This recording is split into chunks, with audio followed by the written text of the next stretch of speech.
Bonjour.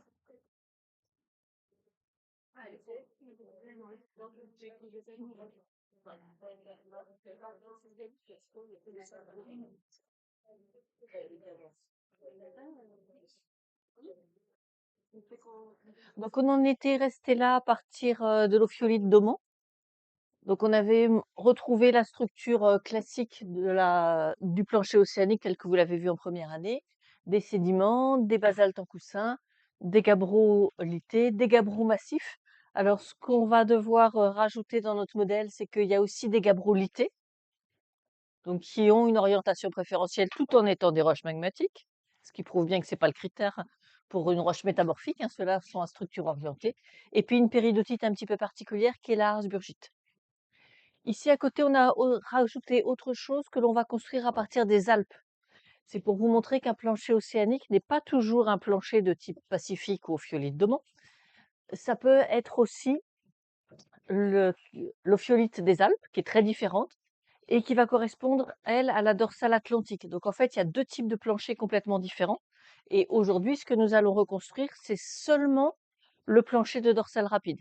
Pour le plancher de dorsale lente, vous attendrez le cours sur les Alpes pour voir comment est-ce qu'on peut arriver à cette structure. Mais on avait déjà donné un argument, puisqu'on avait montré l'ophicalcite en TP, et que pour avoir une ophicalcite, il faut que vous ayez de la péridotite, mais qui peut subir une érosion sous-marine, donc vous ne pouvez pas rajouter 8 km de croûte dessus. Donc il avait fallu faire un peu de péridotite qui affleure et qui donc est érodable. Et donc on a ici un plancher beaucoup plus simple où on a juste quelques fragments de croûte, quelques centaines de mètres de croûte et encore pas toujours. Donc ça, c'est un autre mécanisme de formation. Nous, on va s'intéresser seulement à celui-là. Le terme accrétion. Accrétion océanique, c'est un terme neutre. Accrétion océanique, vous pouvez juste le remplacer par formation, le plancher océanique. Donc l'accrétion, celle qu'on va voir aujourd'hui. Nous, on va voir l'accrétion magmatique. Donc il y a formation de plancher océanique avec formation de magma. Donc ça, c'est le cas d'une dorsale rapide.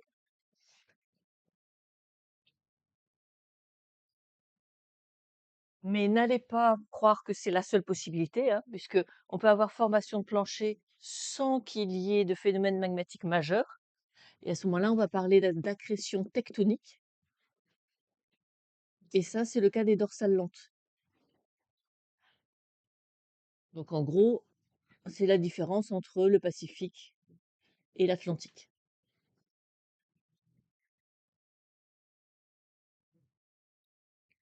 Donc nous, aujourd'hui, puisqu'on est dans le cours magmatique, on va s'intéresser qu'à un des deux mécanismes d'accrétion.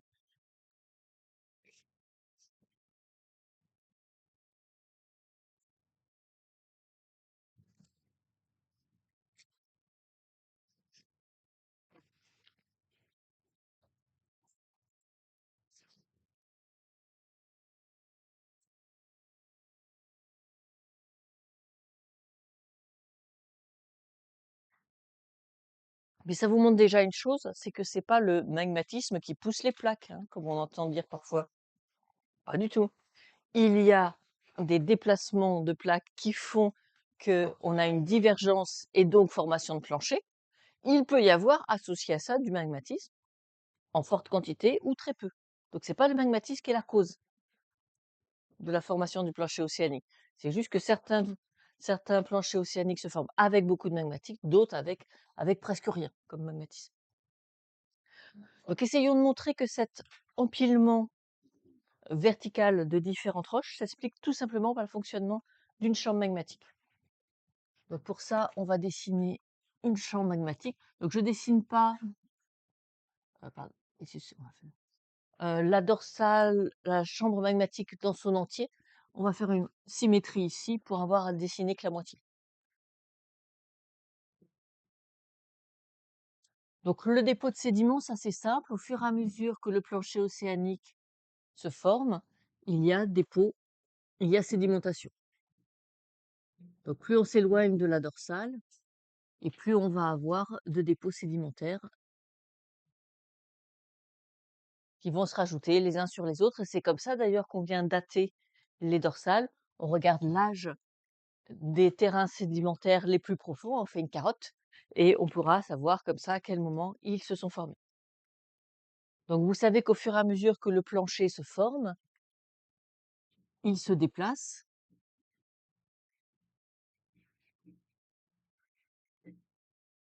et au fur et à mesure, qu'il vieillit, on a sédimentation progressive, donc l'apparition des sédiments, ça, c'est pas un souci. Maintenant, on va s'intéresser à la formation de la chambre magmatique. Donc, pour qu'elle soit à l'échelle, faites une épaisseur constante, mais juste un approfondissement, qu'on expliquera dans un deuxième temps.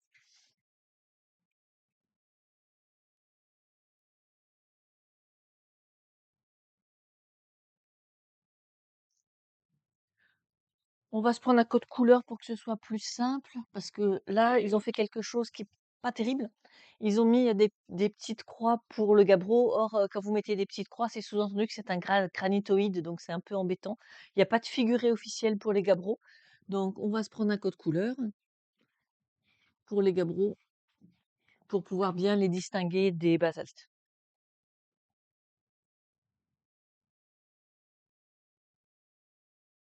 Donc, la chose importante à repérer, c'est que cette épaisseur-là est strictement constante. Donc avec les sédiments, ça peut aller jusqu'à 8 kilomètres, mais ça fait généralement 7 kilomètres. Donc ça, c'est une erreur que vous faites souvent sur les schémas. Vous épaississez la hauteur de roche magmatique. Or, la hauteur de roche magmatique est une constante. La seule chose qui va épaissir, c'est l'épaisseur de sédiments.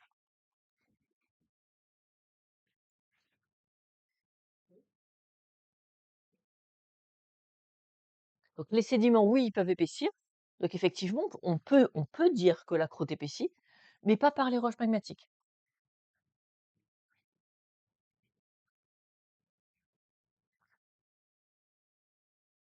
Pourquoi? Parce que toutes les roches magmatiques vont se former à l'axe de la dorsale et donc, bah, une fois qu'elles sont formées, la seule chose qui leur arrive, c'est qu'elles refroidissent et ça changera plus rien. Donc on va s'intéresser à la chambre magmatique. Donc celle-là, faites-lui à peu près la hauteur des de gabbro littés. Donc comme on l'a dit, hein, c'est pas une chambre remplie de liquide, il y a des liquides, il y a des gaz et surtout il y a des solides. Ça. On va écrire ça là.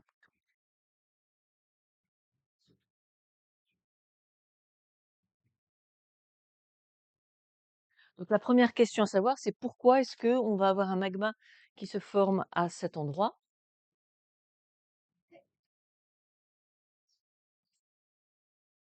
Parce qu'il y a une remontée de péridotite. Donc ce qui est important à dessiner ici, c'est la fameuse LVZ. Donc vous savez que la LVZ, c'est pas juste une ligne, hein, c'est une épaisseur. Mais là, on va simplifier. On va assimiler le sommet de la LVZ à l'isotherme 1300°. Vous savez que c'est une approximation à peu près acceptable.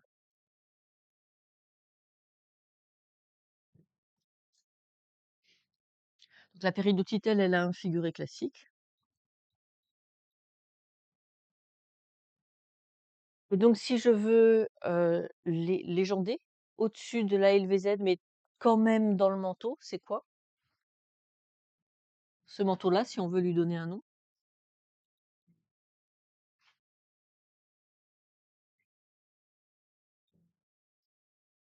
par rapport à celui-là.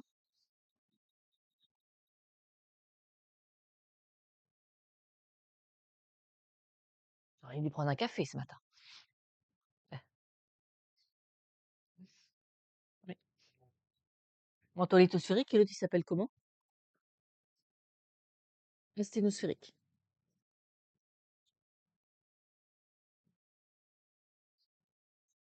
Donc juste une différence de densité entre les deux, a priori, hein, même si on va devoir expliquer pourquoi à la fin, ici on a une arsburgite. Donc on l'a vu en TP, on l'a replacé dans la classification, on avait repéré que cette arsburgite, elle était très pauvre en clinopyroxène. Alors que on sait qu'a priori, le manteau normal, on va dire, c'est une lherzolite qui, elle, a des clinopyroxènes. Donc on va essayer d'expliquer la différence entre les deux. Donc si on Si on simplifie un peu, ouais, c'est pas qu'elle a plus du tout de clinopyroxène, mais elle en a très peu. Donc on va faire comme si, on simplifie un peu, on va dire comme si elle n'en avait plus. Donc pourquoi est-ce que on change de péridotite? Et puis surtout, comment on arrive à avoir cette structure gabrolitée, ensuite complexe filonien et basalte en coussin? Donc, on va reproduire ces trois éléments.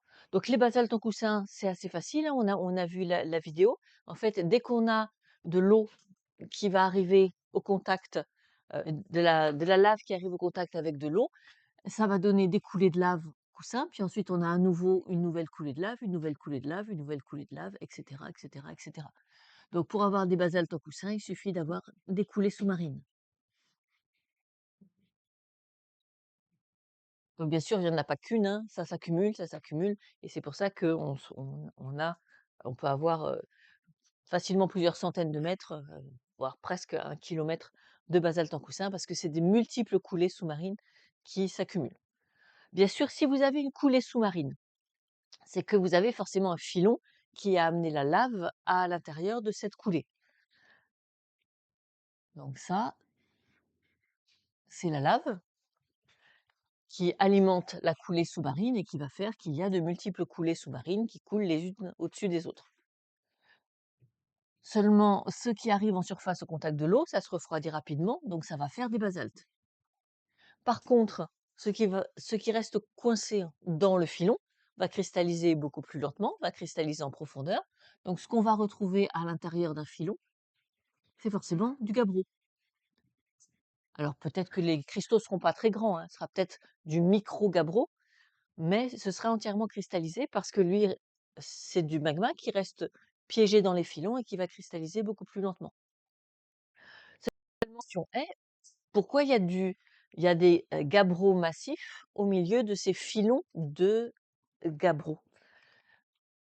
Donc pour ça, bah, le principe, c'est qu'on a un magma, ici. Pourquoi est-ce qu'on a un magma? On a un magma parce que la péridotite monte, donc ça on va le faire tout à l'heure avec de la physique. Cette remontée de la péridotite va lui permettre d'atteindre son point de fusion parce qu'elle remonte, donc elle est chaude, elle remonte, la pression diminue et juste la diminution de pression va lui permettre d'atteindre son point de fusion, et les gouttelettes de magma, ensuite elles sont moins denses, elles vont pouvoir remonter progressivement et être collectées à l'intérieur de ce magma. Donc je vous rappelle qu'en géologie, la fusion n'est jamais totale, la fusion est partielle.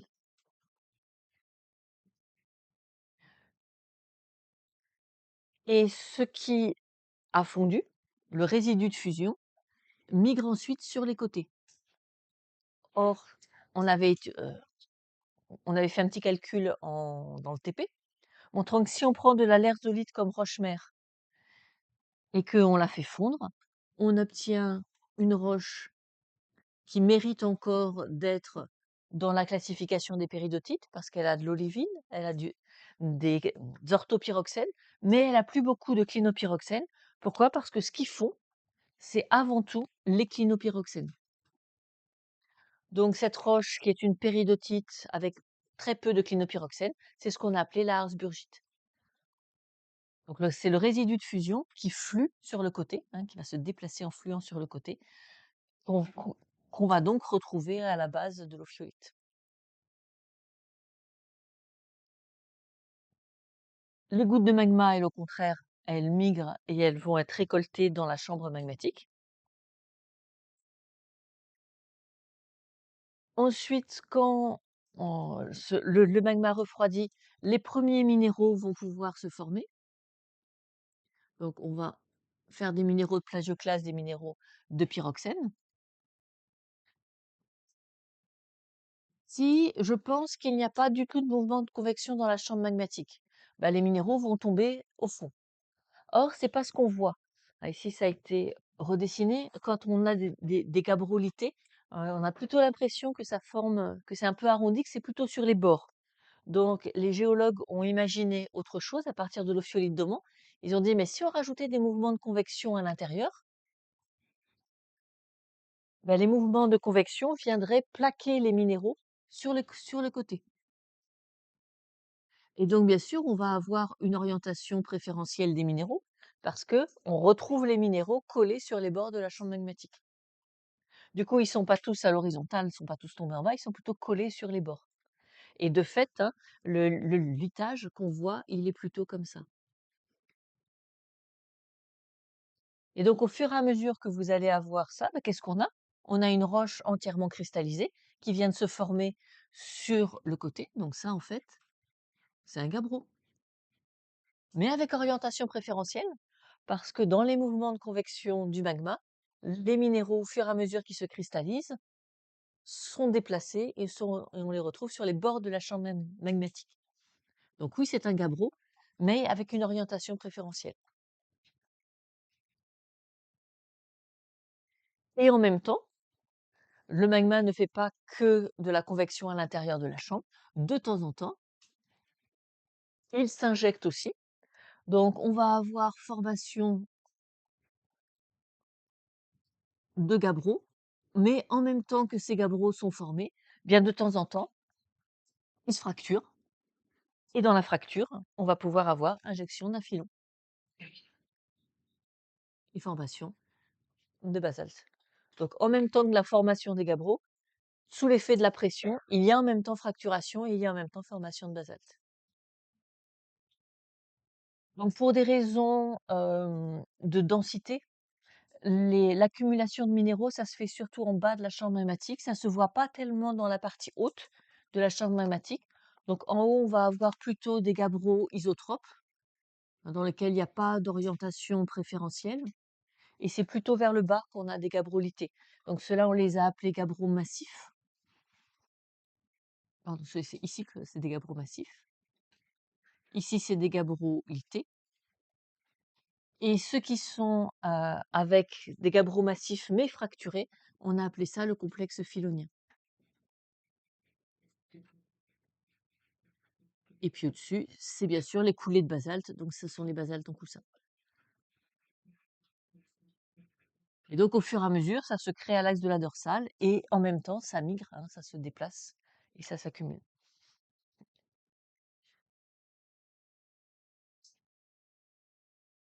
Non, on n'avait pas mis le litage. Les gabbros, le massif, ils sont ici et ils sont juste au-dessus des gabbros lités et le complexe filonien est juste au-dessus. On n'avait pas les lités, on n'avait pas rajouté le litage. Tout ça, c'est des gabbros massifs, mais cela présente un litage. Massif veut dire n'appartient pas au complexe filonien.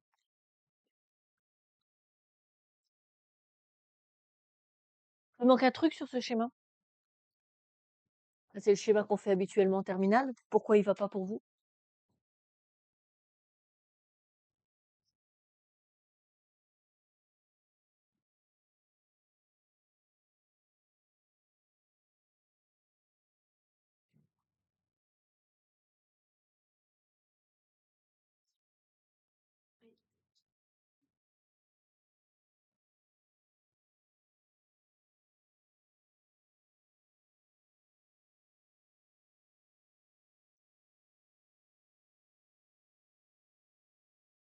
Qu'est-ce qu'il faut rajouter là? Alors pas en termes de roches, hein, on a toutes les roches qu'il nous faut. On a retrouvé la stratification, mais pourquoi ça va pas?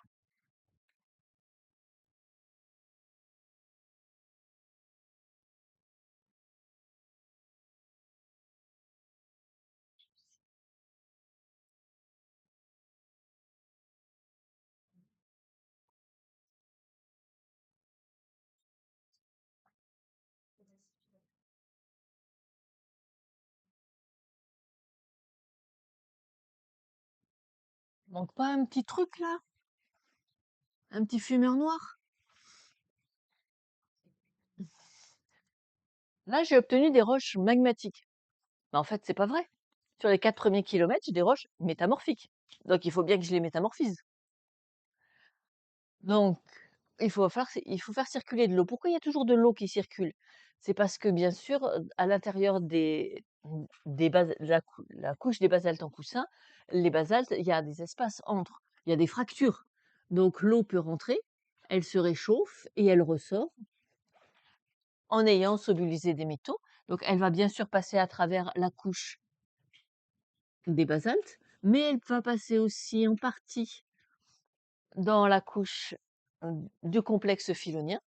Elle dissout les métaux parce que elle va être à 450 degrés et à pH 3. Elle dissout les métaux et en ressortant, comme on se retrouve avec de l'eau qui a entre 0 et 4 degrés, les sulfures métalliques ne sont plus solubles et ils font justement les petits points noirs qu'on a dans la fumée.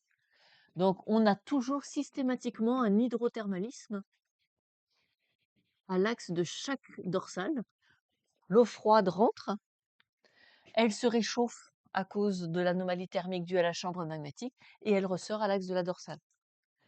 Et donc, les fumeurs n'existent, ne fonctionnent qu'à l'axe de la dorsale.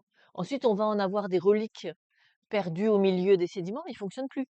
Il faut qu'il y ait une anomalie thermique. Donc, quand on s'éloigne de la dorsale, comme on s'éloigne aussi de la chambre magmatique, eh bien, il n'y a plus le moteur qui fait circuler l'eau. Donc, cet hydrothermalisme, il se fait vraiment à l'axe de la dorsale, pas loin. D'où le fait que c'est l'écosystème particulier qui se nourrit d'hydrogène sulfuré ne peut vivre qu'à l'axe de la dorsale, ne peut vivre que là où l'eau circule.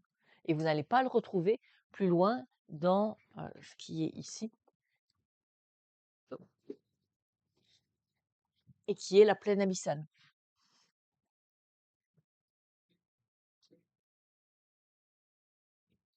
Donc partout où l'eau circule, en fait, on n'a pas des basaltes, on a des métabasaltes. Donc ça, c'est forcément tous, hein. Et puis dans la partie haute, on a des métagabbros dans ce complexe filonien parce que l'eau va rentrer et va les métamorphiser. Donc ils auront une teinte verte, une teinte verdâtre, une caractéristique. Donc il ne faut pas être choqué si on vous propose des basaltes ou des gabbros qui proviennent du plancher océanique. Vous leur trouverez un aspect normal, mais une teinte verte supplémentaire qui montre qu'en fait ils ont subi un métamorphisme hydrothermal.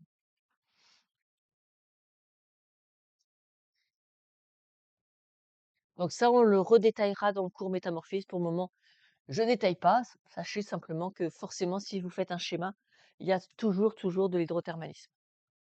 Et pourquoi c'est important de le noter? C'est parce que c'est à cause de l'hydrothermalisme, avec un E ce serait mieux, que vous pouvez justifier la forme que vous avez fait pour la topographie. La topographie de la dorsale est la conséquence de son refroidissement. Donc si vous dessinez une plaine où effectivement la topographie suit une décroissance exponentielle, ce qui est vrai. Attendez-vous à ce qu'on vous demande pourquoi.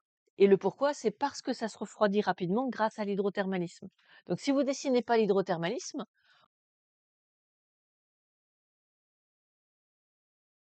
la chaleur, ce sera pas ces phénomènes de convection, hein, ce sera juste les phénomènes de conduction. Et donc, on devrait avoir un plancher plat. Si on fait une décroissance exponentielle, c'est parce qu'il y a de l'hydrothermalisme. Donc, on ne peut pas ne pas le dessiner, puisque c'est la conséquence directement de la topographie. Non, je vous rappelle qu'un poids chaud est une remontée de péridotite à partir de la limite noyau-manteau ou à partir du manteau, de la limite manteau inférieur, manteau supérieur. Ce n'est pas une anomalie thermique. Il y a écrit en gros quelque part, un point chaud n'est pas que une anomalie thermique. Ça a une définition très très précise.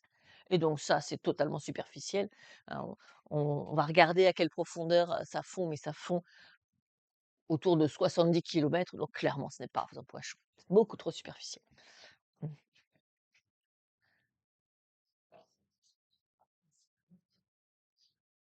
Donc ici, le schéma un peu plus réaliste, hein. Vous voyez qu'en termes de topographie, nous avons fortement simplifié les choses.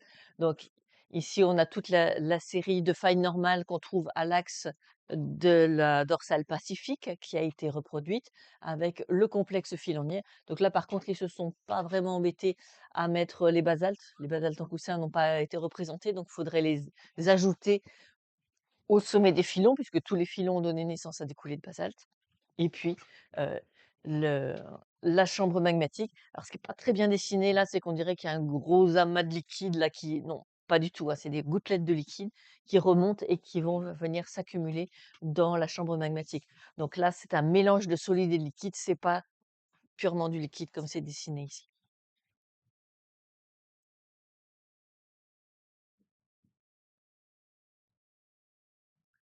Donc, petit rappel, pourquoi est-ce que quand on va dessiner une dorsale, on va toujours dessiner cette forme caractéristique de la dorsale avec le plancher océanique, puis la plaine abyssale qui est relativement stable, relativement plate.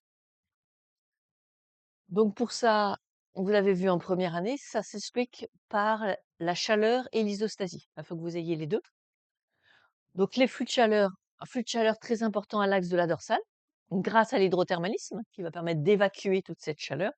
Et puis ensuite, bah, comme on n'a plus l'hydrothermalisme, forcément, on a des flux de chaleur de plus en plus réduits, hein. En plus, la chaleur aura été évacuée.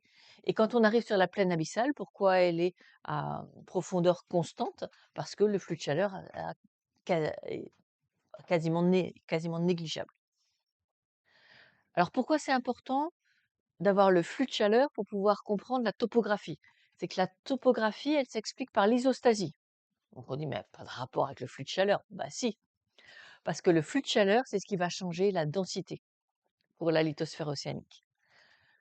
Repérez que la base de la lithosphère océanique, hein, donc la lithosphère, c'est jusqu'à la LVZ, mais justement, la limite de la LVZ, si on est puriste, c'est une limite mécanique, c'est là où il y a découplage, mais c'est à peu près la limite de l'isotherme 1300°.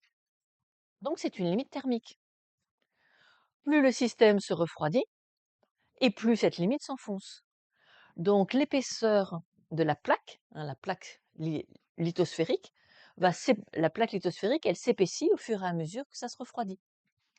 Or, si ça s'épaissit, puisque vous avez l'isostasie, l'altitude, enfin c'est bizarre de dire ça puisque c'est une profondeur, la profondeur à laquelle on va trouver ce plancher, eh bien, il va changer parce qu'on a des éléments de densité différentes. Pourquoi est-ce que c'est différent? C'est parce que le manteau asténosphérique est plus dense, le manteau lithosphérique est plus dense que le manteau asténosphérique. Et donc transformer du manteau lithosphérique en manteau asténosphérique, c'est pas juste changer un adjectif, c'est changer une densité. Et donc forcément, ça va être changer les règles de l'isostasie puisque vous avez une structure plus dense, forcément, heu, pour avoir à nouveau un équilibre isostatique, bah, il faut changer. Il faut changer quoi? Vous venez de remplacer du manteau peu dense par du manteau plus dense. Quelle solution? Bah, on descend le tout et du coup, on a de l'eau. Là où on avait avant des roches. Et donc cette descente en profondeur, elle compense le fait qu'on ait transformé du manteau asténosphérique en manteau lithosphérique. Et donc forcément, la forme du plancher océanique, c'est la forme des flux de chaleur. On peut modéliser ce flux de chaleur par une évolution exponentielle par rapport à la distance à l'axe de la dorsale. Donc forcément, par les règles de l'isostasie, la forme du fond océanique va lui aussi suivre cette même décroissance exponentielle, jusqu'à atteindre une zone d'équilibre. On est en équilibre thermique, donc on est forcément aussi en équilibre isostatique.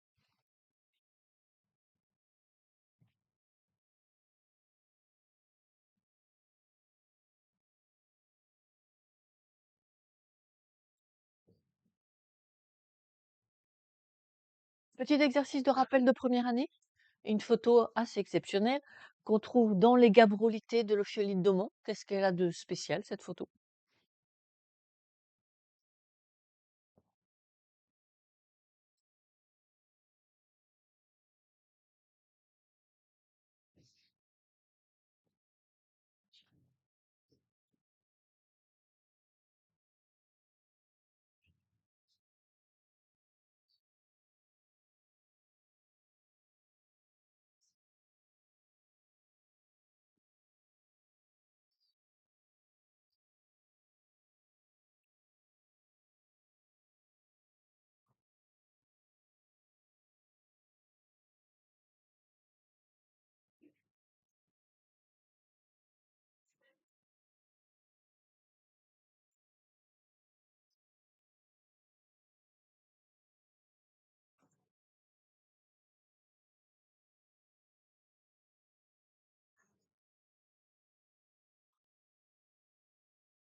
Alors elle représente quoi cette photo?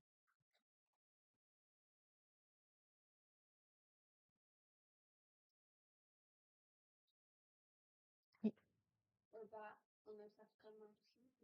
Mmh.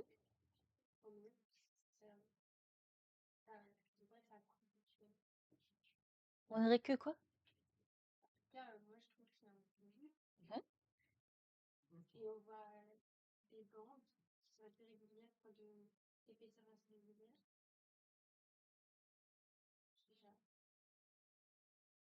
Oui.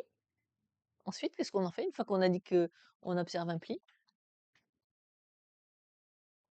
Ouais.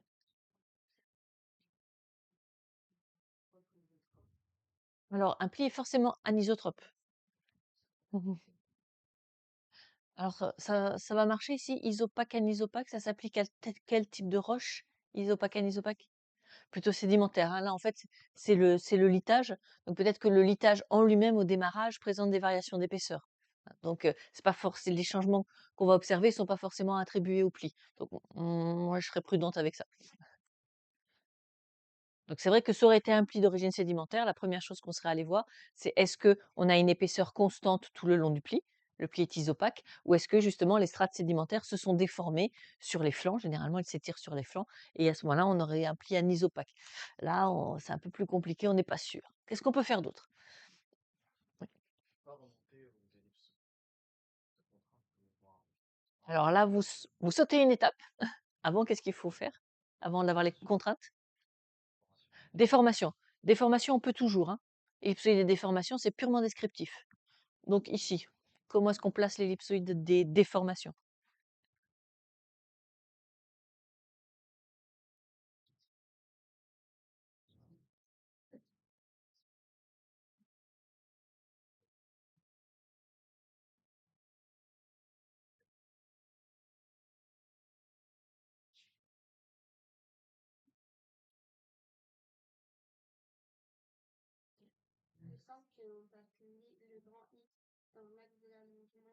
Oui, oui, et donc ici, l'axe X, vous allez le mettre comment? Tout à fait. Donc là, on va l'axe d'allongement maximum, hein. On n'avait que ça comme hauteur, maintenant on a ça. Donc évidemment, ça s'est allongé dans cette direction et ça s'est raccourci dans l'autre. Donc on va mettre OX et OZ. Et puis bien sûr, OY, bah, il est dans l'autre plan, à condition bien sûr que le plan d'affleurement soit le plan corresponde justement au plan OXZ, ce qui a priori pas forcément le cas parce que c'est un affleurement naturel ou parce que c'est une route, mais on peut pas faire mieux. Donc nous, par convention, on fait toujours comme si la photo que l'on nous propose était toujours dans le plan de déformation maximum. Même si on est lucide, il n'y a pas de raison que ce soit exactement le cas. Hein, c'est-à-dire que quand le chercheur coupe par lui-même un petit échantillon, qu'on est sûr qu'il a choisi son plan, là, bah, visiblement, c'est, heu, c'est un affleurement, ça doit être une route ou quelque chose comme ça, mais on va faire comme si. Donc on va mettre OX et on va mettre OZ. Ensuite, une fois qu'on a l'ellipsoïde des déformations, qu'est-ce qu'on fait?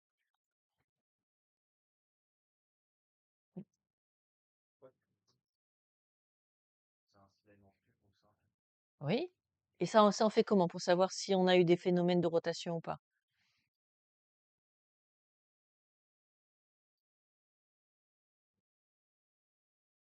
Dans le cas particulier d'un pli, hein, pas en général. On regarde s'il est symétrique ou pas. En particulier, vous allez regarder, est-ce qu'il y a des flancs longs, est-ce qu'il y a des flancs courts? Et donc ici, qu'est-ce que vous en pensez?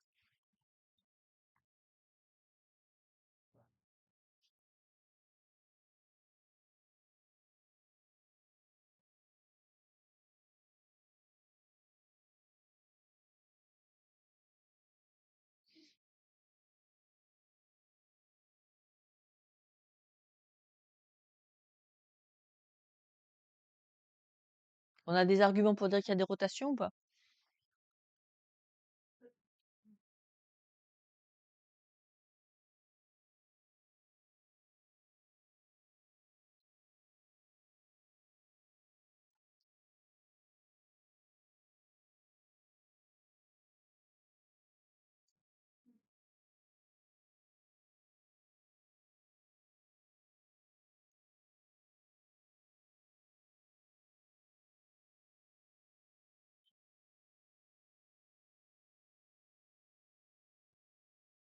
Il y a des flancs longs, il y a des flancs courts ou il y en a pas?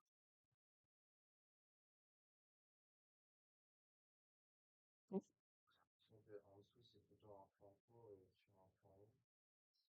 Oui, parce que là, on a l'impression qu'on a à nouveau une charnière. Donc, si ça, c'est vraiment une charnière, bah, on a un flanc qui est relativement court par rapport à celui-là, qui est coupé par une faille, mais ça compte pas puisque la faille est postérieure au pli. Donc, si ça, c'est bien une charnière dans l'autre sens, ce que pas du tout évident. Alors, il y a juste un petit argument ici, on aimerait bien avoir un zoom pour savoir si c'est vraiment une charnière.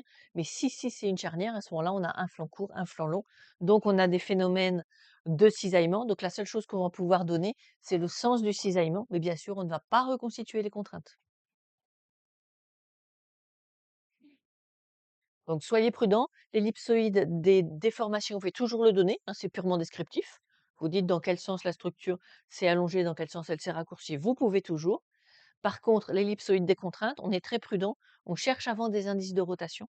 Et si on a des indices de rotation, alors il faut seulement donner le sens dans lequel on a le cisaillement, mais surtout jamais donner d'ellipsoïde des contraintes. Mais avec ce qu'on voit là, alors peut-être vous ne le voyez pas bien là, euh, en tout cas sur l'écran, on voit bien que ça c'est un retour, hein. Donc a priori c'est bien un flanc court.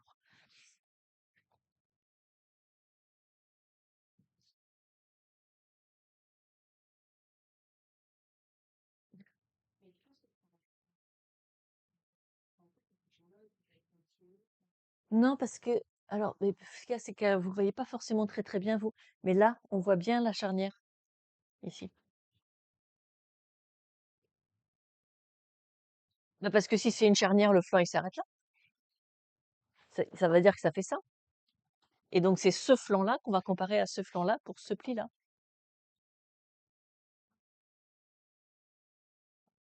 Pourquoi il est plus court? Il est 2 fois plus long, celui qui est dans le plan 1 de la photo. Donc vous prenez un pli et vous regardez la longueur de chacun des flancs, tout bêtement, hein. Est-ce que vous avez besoin qu'on fasse un schéma d'isostasie pour expliquer pourquoi ça descend? Oui, hein? Tout le monde n'a pas l'air très réveillé ce matin, donc on va faire ça. Mmh.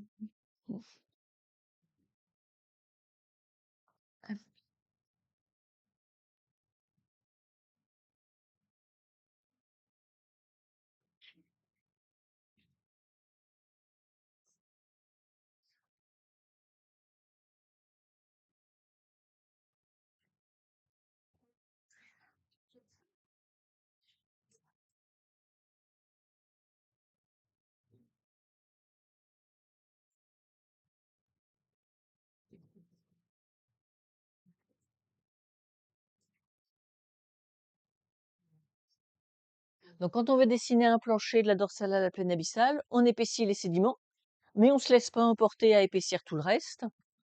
Tout le reste en termes de croûte et d'épaisseur constante. Donc, hop là, ça c'est mal dessiné justement.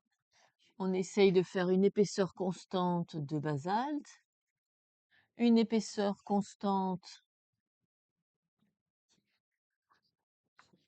de filon et une épaisseur constante de gabbro massif, hein, donc ça ne bouge pas. On va faire une plaine abyssale où vraiment ça sédimente. Donc, on va mettre, je ne sais pas, 1,5 km de sédiment, par exemple, hein, pour avoir une sédimentation bien poussée, le maximum possible.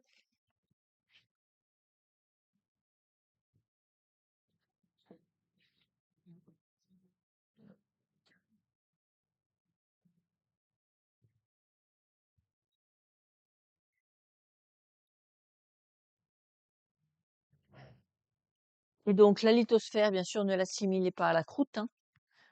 La lithosphère, c'est jusqu'au sommet de la LVZ. Hmm.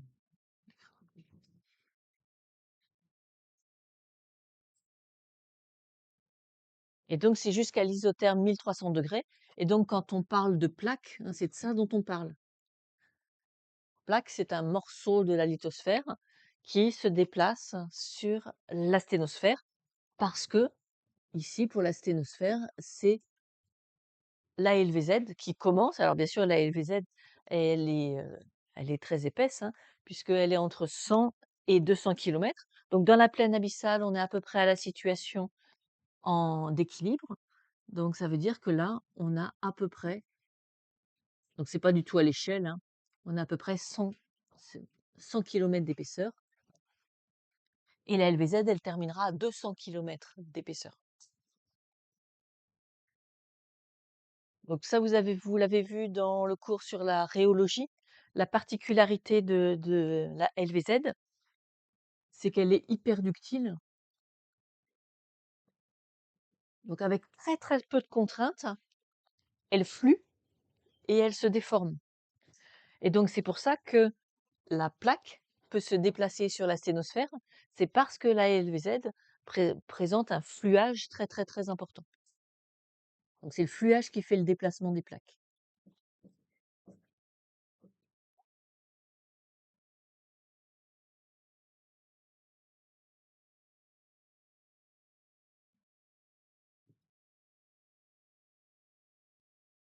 Par contraste, tout ce qui est au-dessus, qui ne présente pas cette hyperductilité, va sembler plus rigide et c'est pour ça qu'on lui attribue le nom de plaque. Parce que ça donne l'impression qu'on a un ensemble rigide qui se déplace sur quelque chose d'extrêmement ductile, susceptible de se déplacer. Donc, ne l'imaginez quand même pas liquide, pensez plutôt à du miel. Vous posez une tartine, la lithosphère, sur du miel. En poussant très très peu la tartine, eh ben, la tartine, elle se déplace parce que c'est le miel qui se déforme. Hein, donc c'est vraiment la propriété de la LVZ qui fait qu'il y a des possibilités de mouvement. Et ici, dans le cas particulier de cette dorsale pacifique, c'est même les mouvements de la LVZ qui font faire déplacer la plaque. Donc, mettez votre tartine sur du miel sur un plan incliné, c'est parce que le miel se déforme que la tartine va descendre au fur et à mesure le pan incliné. Et donc là, c'est ce qui se passe, ce sont les déplacements par convection de la sténosphère qui vont déplacer la plaque qui est au-dessus. Hein, donc il y a un couplage mécanique. Alors certes, il y a beaucoup de fluage, donc il y a de la perte, mais il y a quand même un couplage mécanique suffisant pour faire déplacer l'ensemble rigide qui est au-dessus. Ce qui va faire la divergence à partir de l'axe de la dorsale.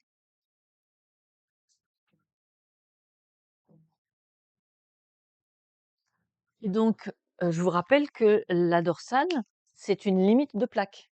La plaque, elle s'arrête ici. Et là commence une plaque, et là on commence une autre. C'est une limite de plaque. Et c'est une limite justement en divergence. Les deux plaques s'éloignent de l'axe de la dorsale. Et pourquoi? Parce qu'il y a convection dans un sens et puis convection de l'autre côté. Donc, à cause de ces mouvements de convection, les deux plaques qui sont emportées par les mouvements de convection de la sténosphère vont diverger. Vous avez appris que les frontières de plaques sont sismiques. Bah, ici, vous voyez très concrètement pourquoi. Chaque fois que vous avez de la lave qui s'insère dans un filon et qui va faire une coulée, bah, comme pour n'importe quel volcan, on a des séismes. Donc toutes les fracturations qu'il y a dans les gabbros, toute la lave qui s'insère dans ces fracturations, tout ça, ça fait des séismes. Donc effectivement, c'est bien une frontière sismique de plaques.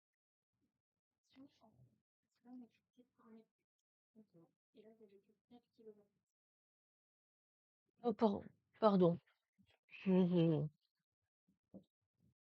Moi aussi, je manque de café.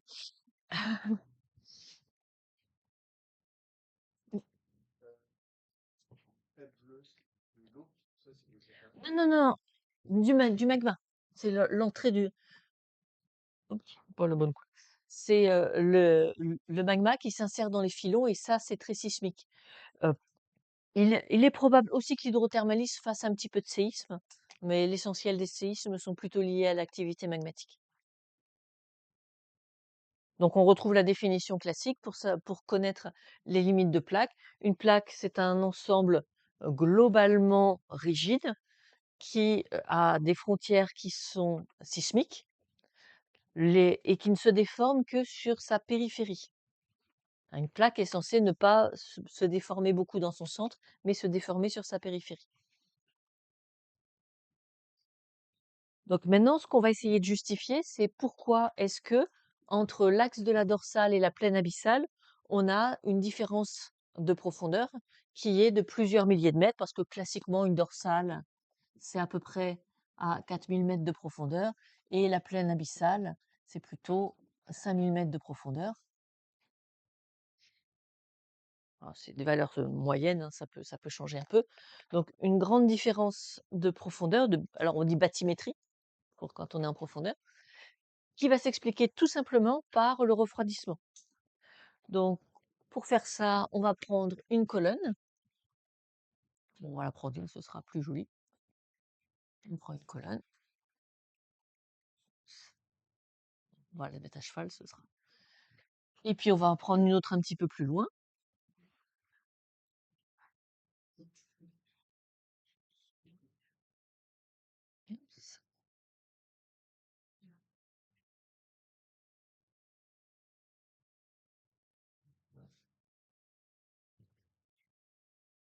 Hein, dès que vous faites de l'isostasie, vous avez intérêt à prendre des colonnes, de façon à pouvoir comparer les densités qu'il y a sur les colonnes. Et on doit prendre des colonnes d'épaisseur, d'auteur identique et aller jusqu'à la profondeur maximum sur lesquelles elles vont être identiques. Donc on pourrait descendre très très loin dans la sténosphère, mais c'est plus pratique de le mettre à la profondeur minimum possible. De profondeur par rapport au niveau des mers.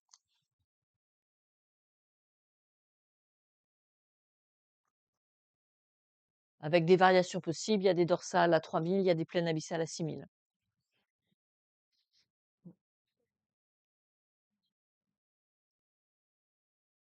Ça veut dire que toute la plaque, elle fait 100 km d'épaisseur quand on arrive à l'équilibre, donc dans la plaine abyssale.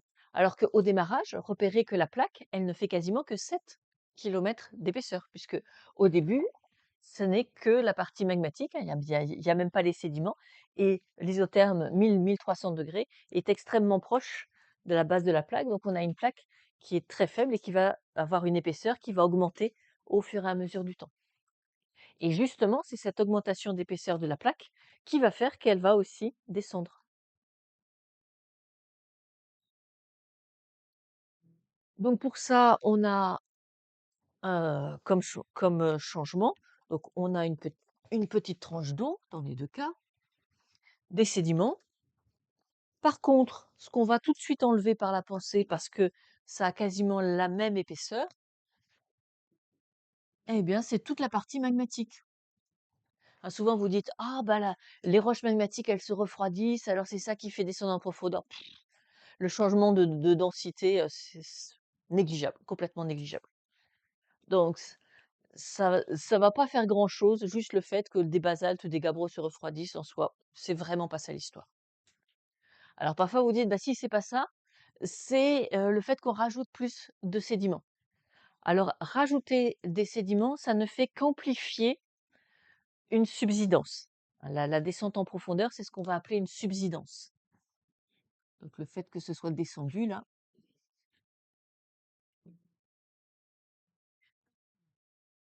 L'ajout de sédiments n'est jamais la cause. C'est parce que, pour une raison qu'il vous faut identifier dans l'exercice, la zone est en subsidence, que les sédiments peuvent venir se déposer. Et ils vont amplifier la descente, mais c'est jamais la cause. Donc ça veut dire qu'il faut trouver une cause qui a fait que on a eu descente de ce système. Donc on va réfléchir en termes de densité. Euh, c'est l'inverse. Donc pas besoin de s'intéresser à la densité des roches magmatiques, puisque par définition, elles sont en épaisseur constante, donc c'est quelque chose qui va s'enlever aussitôt. On va s'intéresser à la densité des manteaux.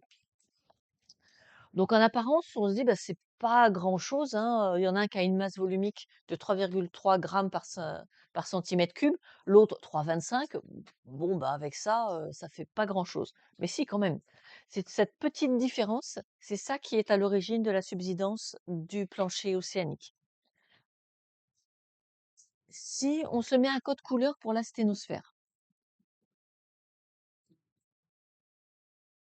ce qu'on voit, c'est que entre les deux colonnes, tout se passe comme si toute cette épaisseur-là de manteau, qui était au démarrage du manteau asténosphérique, est devenue du manteau lithosphérique. Donc tout se passe comme si cette tranche de roche, eh ben, elle avait augmenté de densité, puisqu'elle est passée, hem, elle est passée d'une densité de 3,25, la sténosphère, à densité de 3,3 de la lithosphère. Donc pour avoir toujours la même, pression sur cette base, eh ben, si on rajoute de l'eau au-dessus, on va avoir un équilibre qui va compenser le fait qu'ici, tout se passe comme si on avait de la péridotite qui avait augmenté de densité. Et donc, la solution isostatique, c'est de descendre le tout.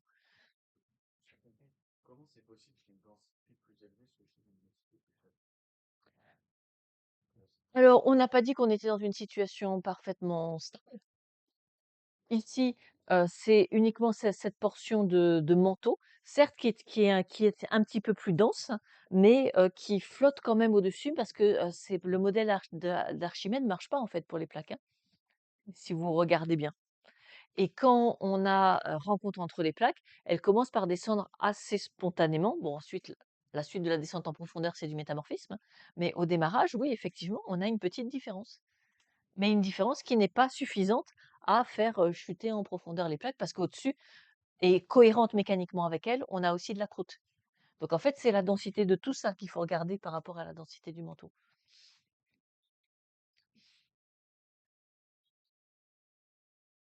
Donc vous voyez que la forme du plancher océanique va dépendre du fait de remplacer du manteau asténosphérique par du manteau lithosphérique. Or, remplacer l'un par l'autre, c'est refroidir, tout simplement. Donc c'est pour ça que la courbe de refroidissement vous donne directement la courbe de la topographie des fonds océaniques. Parce que c'est exactement ça qui se passe.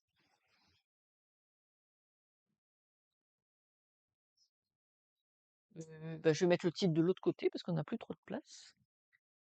Mhm.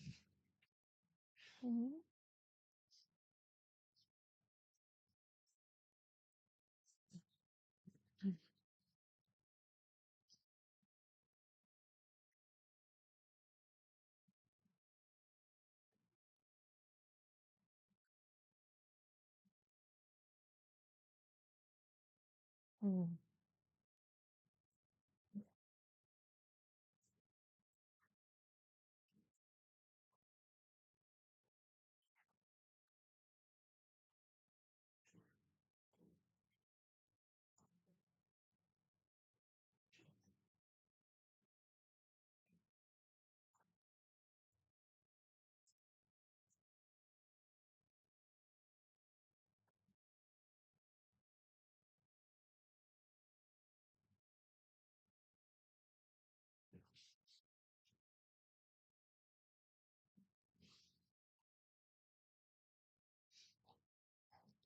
Et c'est pour ça que c'est aussi important de dessiner l'hydrothermalisme, parce que sinon, vous n'auriez pas cette forme qui est modélisable par une exponentielle. Vous auriez quelque chose de droit.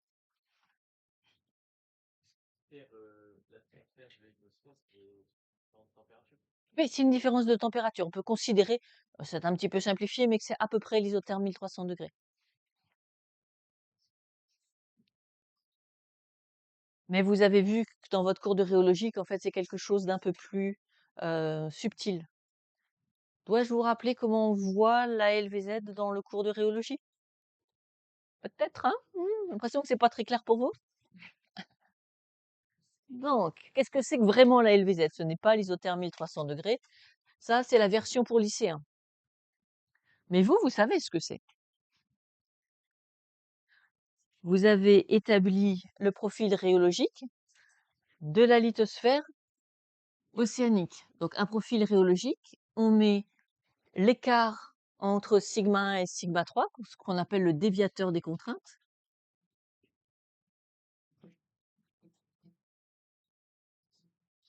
en fonction de la profondeur qui, elle, est modélisée par sigma 3 et la température. dans un gradient géothermique normal. Vous aviez montré que toutes les roches, quelle que soit leur nature, cassent pour une même valeur de σ1 moins σ3 à une profondeur donnée. Donc ça, c'est la loi de Byerlé pour toutes les roches. Donc en fait, c'est la droite de fracture. Ça veut dire que si je prends une roche ici, si on a dépassé la droite de Byerlé, ici la roche, elle est toujours cassée, alors qu'avant, elle ne l'est pas. Donc la plupart du temps, elle est même intacte parce qu'elle a eu une déformation élastique. Donc quand on l'a sortie de la presse hydraulique, ben, elle a juste repris sa forme. Et donc ça, c'est des déformations que vous n'avez jamais vues en géologie. Mais que si on laisse la roche plus longtemps et que on la met dans des températures plus élevées pour des profondeurs plus élevées, eh bien, elle peut très bien ne jamais casser. Et donc, la droite de rupture de Byerlé, hein, ça c'est une droite de rupture, elle n'est pas très intéressante. Donc, vous aviez complété cette étude en déterminant la valeur de σ1 moins σ3 qui déclenche le fluage. Donc, je vous rappelle que le fluage, c'est pas une déformation plastique, pas une simple déformation plastique. Le fluage, c'est bien plus précis. C'est une déformation plastique dont l'ampleur dépend du temps et non pas de σ1. C'est-à-dire que plus j'attends, plus ça se déforme, même si j'augmente pas σ1.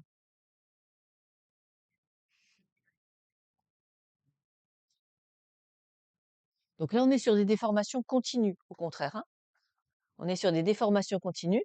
Ça veut dire que là, la roche, elle se met à faire des plis. Si je ramasse une roche ici, ben, elle sera plissée. Et si je la ramasse ici, elle sera généralement intacte parce que justement, elle ne s'est pas engagée dans des phénomènes de fluage. À partir du moment où on atteint le domaine où les roches fluent, c'est plus la peine de s'intéresser à la fracture parce qu'en fait, concrètement, en géologie, ça ne se produira jamais. Il faudrait faire des formations hyper rapides pour obtenir la fracture et en géologie, ça n'existe pas. Et de même, pas la peine de s'intéresser au fluage tant que la roche est en train de casser. Donc, on supprime les parties des courbes qui dépassent à partir du moment où on a le point de rencontre entre ces roches.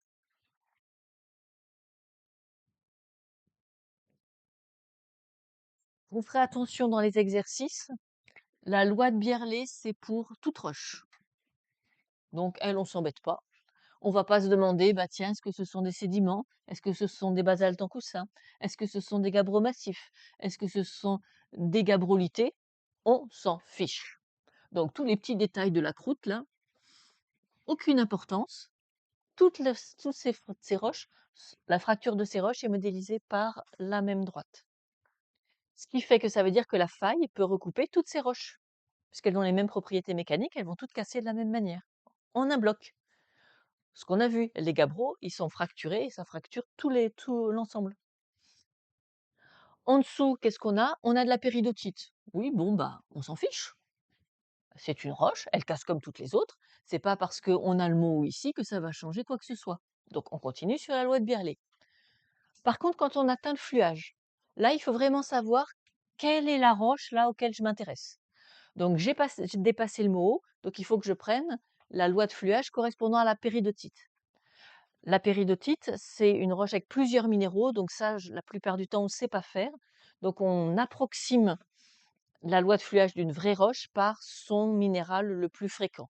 Donc, vous allez prendre généralement la loi de fluage de l'olivine et non pas d'une vraie péridotite.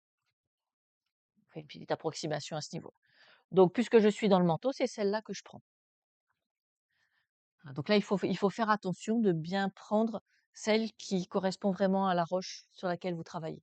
Donc moi, ce que je vous incite à faire pour pas faire de bêtises, pas aller prendre celle des gabbros par exemple, c'est que vous tracez à côté le log, comme on l'a fait là, quelles sont les roches, à quelle profondeur. Et comme ça, on ne peut pas faire de bêtises. On sait que là, on est à l'intérieur de la péridotite, donc forcément, on va prendre la loi de fluage de la péridotite, même si sur le document qu'on nous propose, eh ben, il y a celle correspondant au granit, il y a celle correspondant à la quartzite, il y a celle correspondant. On s'en fiche, elles sont pas là. Si elles sont pas à cette profondeur, je m'y intéresse pas. Donc ici, c'est de la péridotite, je prends que ce qui est le plus proche de la péridotite. Donc là, il y a un changement de comportement mécanique, ça veut juste dire que quand on va faire une ophiolite, Bah, généralement, c'est là que ça va se décoller, entre la partie qui est vraiment cassante, rigide, et la partie en dessous qui est fluage. Et donc, c'est ça qui va se décoller. Par exemple, sur l'ophiolite d'Aumont, on a justement seulement une partie du manteau parce que c'est là où ça se décolle. Bon, ça, c'est juste intéressant pour comprendre comment se forment les ophiolites. Voilà, ce qui m'intéresse, c'est qu'est-ce que c'est que vraiment la LVZ? Ben, la LVZ, c'est ici qu'on la voit. Ça veut dire que quand sigma 1 moins sigma 3 est quasiment égal à 0, donc j'ai presque plus de contraintes anisotrope, la roche ici, elle flue quand même. Hein, ce que vous voyez, c'est qu'il faut de moins en moins de contraintes pour que la roche flue. Donc c'est ici le domaine d'hyperfluage. Avec presque rien, vous la faites fluer quand même. Donc là, on a une roche qui se déforme très facilement, et donc ça, c'est le sommet de la LVZ.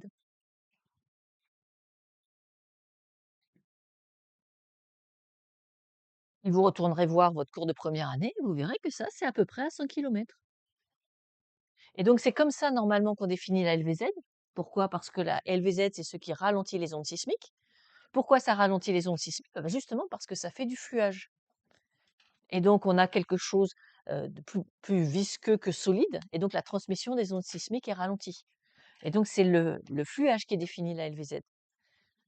Pas du tout le fait que on s'approche des 1300 degrés. Ça, c'était une explication temporaire en lycée parce que vous saviez pas faire ça. Jetez-le, hein. Ça se rapproche du point de fusion. Qu'est-ce qu'on s'en fiche? C'est un argument non pertinent. C'était une astuce pédagogique de vos profs de lycée qui, sinon, sont bien embêtés pour vous expliquer ce que peut bien être la LVZ. Ils peuvent pas. Vous faites pas de rhéologie, ils peuvent pas. Donc ils s'en sortent comme ça en bottant en touche. Mais quel rapport la LVZ et le point de fusion? Aucun. Ça n'a aucun rapport. Donc, jetez cette explication à la poubelle. Si vous devez expliquer ce que c'est que la LVZ, c'est la zone de fort fluage. C'est ça qui la définit. Ensuite, le fait que on est assez proche de l'isotherme 1300 degrés, c'est juste une petite astuce. Parce que effectivement, quand on regarde ici, dans le gradient géothermique, on est à peu près effectivement dans des conditions qui se rapprochent de l'isotherme 1300 degrés. Mais c'est une approximation, ce n'est pas la définition. Et on va remettre un titre.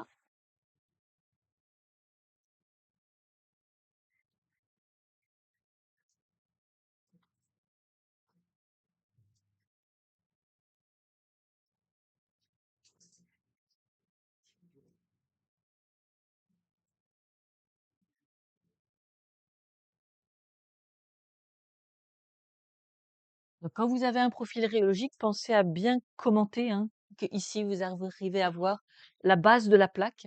Et donc, si on vous demande le profil rhéologique que la plaque, que vous vous arrêtez justement là où la courbe de fluage de l'olivine vient quasiment tangenter l'axe des ordonnées, et que donc bah, vous allez travailler que sur ce qui est au-dessus, puisqu'on vous demande la rhéologie de la plaque et non pas de la sténosphère.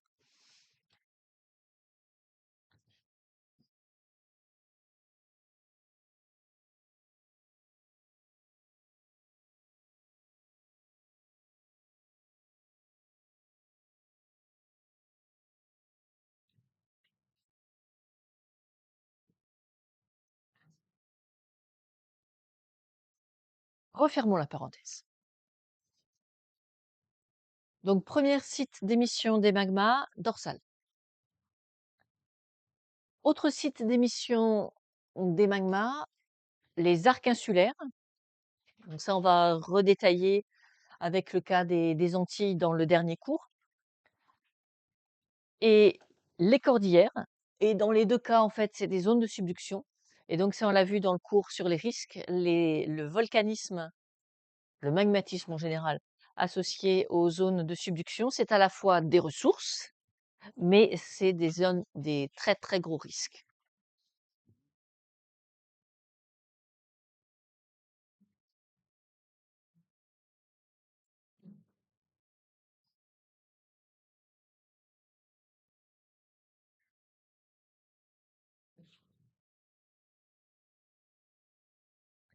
Donc pourquoi est-ce que pour ces frontières de subduction, on parle parfois d'arc insulaire, parfois de cordillère? Bah, tout dépend de qui est la plaque chevauchante. Si la plaque chevauchante est une plaque océanique, ça va faire des arcs insulaires.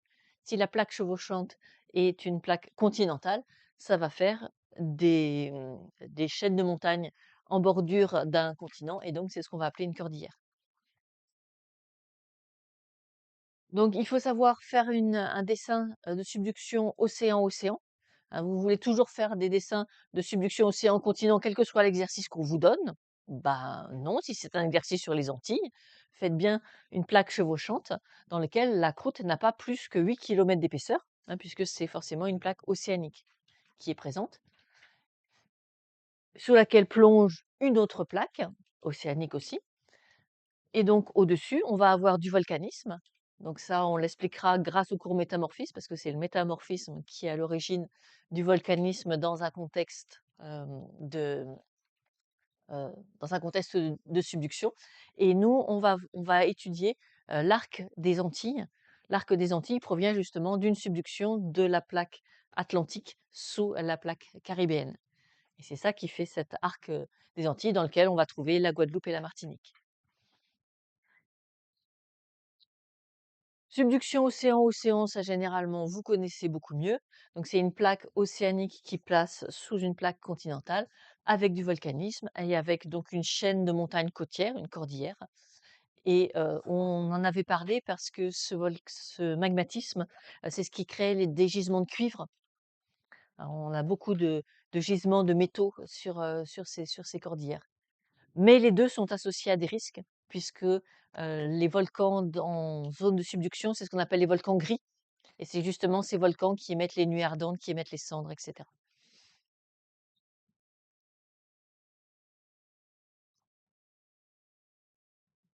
Donc dans les schémas, ce à quoi il faut faire, attention, c'est que souvent quand on dessine une grande, dorsale très haute et une fosse toute petite. Alors qu'en fait, c'est plutôt l'inverse. Les différences entre la plaine abyssale et la dorsale, on est aux alentours de 1 à 2 kilomètres, pas plus, alors que les profondeurs font plusieurs kilomètres les fosses océaniques, elles peuvent faire plusieurs kilomètres de profondeur, donc jusqu'à 11, mais pas toujours, hein. Donc là, c'est vraiment le maximum. Donc il faut faire attention à ne pas trop exagérer le relief de la dorsale et à bien marquer par contre la fosse océanique dans la zone de subduction. Et puis ensuite, il faut adapter le schéma. Si votre schéma, c'est une plaque chevauchante océanique, faites bien attention qu'elle fait toujours 100 kilomètres, mais qu'il va falloir affiner votre dessin de croûte océanique, puisque forcément, elle ne va pas dépasser les 8 kilomètres, avec toute une série de volcans.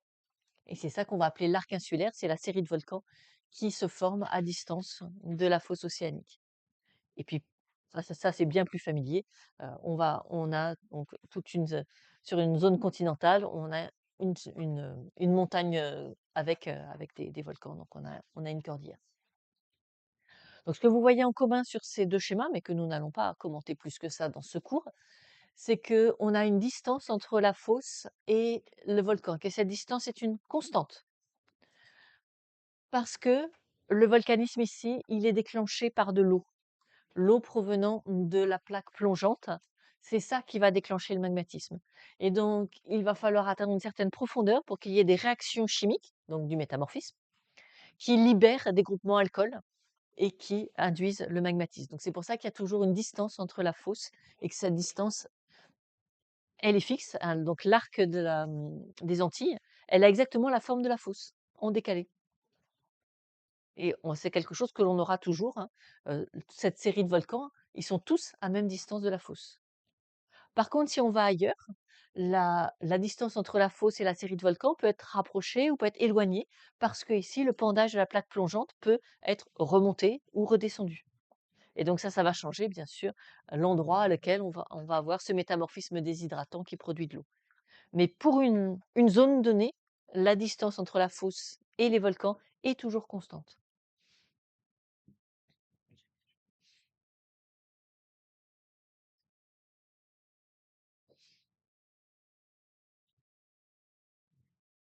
Alors, ça, c'est la règle générale. Quand on voit une zone de subduction, on s'attend à ce qu'il y a du volcanisme parce que le court métamorphisme va nous montrer qu'à une certaine profondeur, il y a un métamorphisme déshydratant et que donc, forcément, il y a fusion du manteau et donc magmatisme. Ça, c'est très bien, sauf que les géologues du Pérou, ils disent: «Mais nous, on est dans une zone de subduction, on le sait, on a tous les marqueurs et nous, on n'a pas de volcanisme», alors que les Chiliens, ils en ont. Donc on est allé étudier cette zone particulière et dans cette zone, on n'a pas un pendage fort de la plaque plongeante, on a au contraire la plaque plongeante qui passe au ras de la croûte continentale. Ce qui fait que là, bah, il y a pas de manteau susceptible de fondre. Cette plaque, en plongeant, elle va certes libérer de l'eau, mais l'eau ne rencontre pas la péridotite et donc on n'a pas le magmatisme associé. Il faut qu'il y ait du manteau sur c'est la plaque chevauchante, puisque c'est le manteau de la plaque chevauchante qui fond. Si vous êtes dans une zone où il n'y a pas de manteau pour cette plaque chevauchante parce que la plaque plongeante vient raser la croûte, bah vous n'avez pas de magmatisme. Donc c'est pour ça qu'au sud du Pérou, on n'a pas de magmatisme, alors qu'ailleurs, quand on va redescendre, la plaque plongeante va avoir un pendage plus fort. Donc il y a à nouveau du manteau et il y aura une fusion. Donc ça peut arriver qu'il n'y ait pas de magmatisme, mais c'est vraiment exceptionnel, hein. C'est que à cet endroit-là.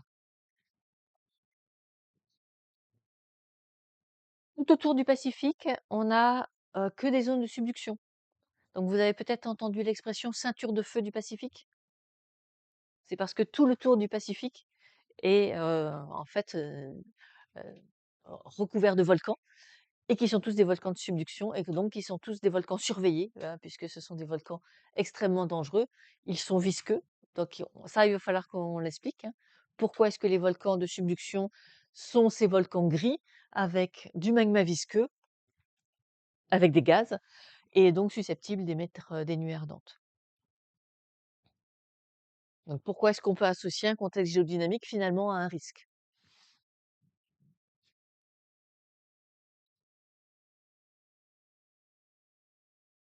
On avait donné dans le cours risque, mais sans vraiment l'argumenter, le lien entre le fait que la lave soit visqueuse et que, le volcan, soit, à risque.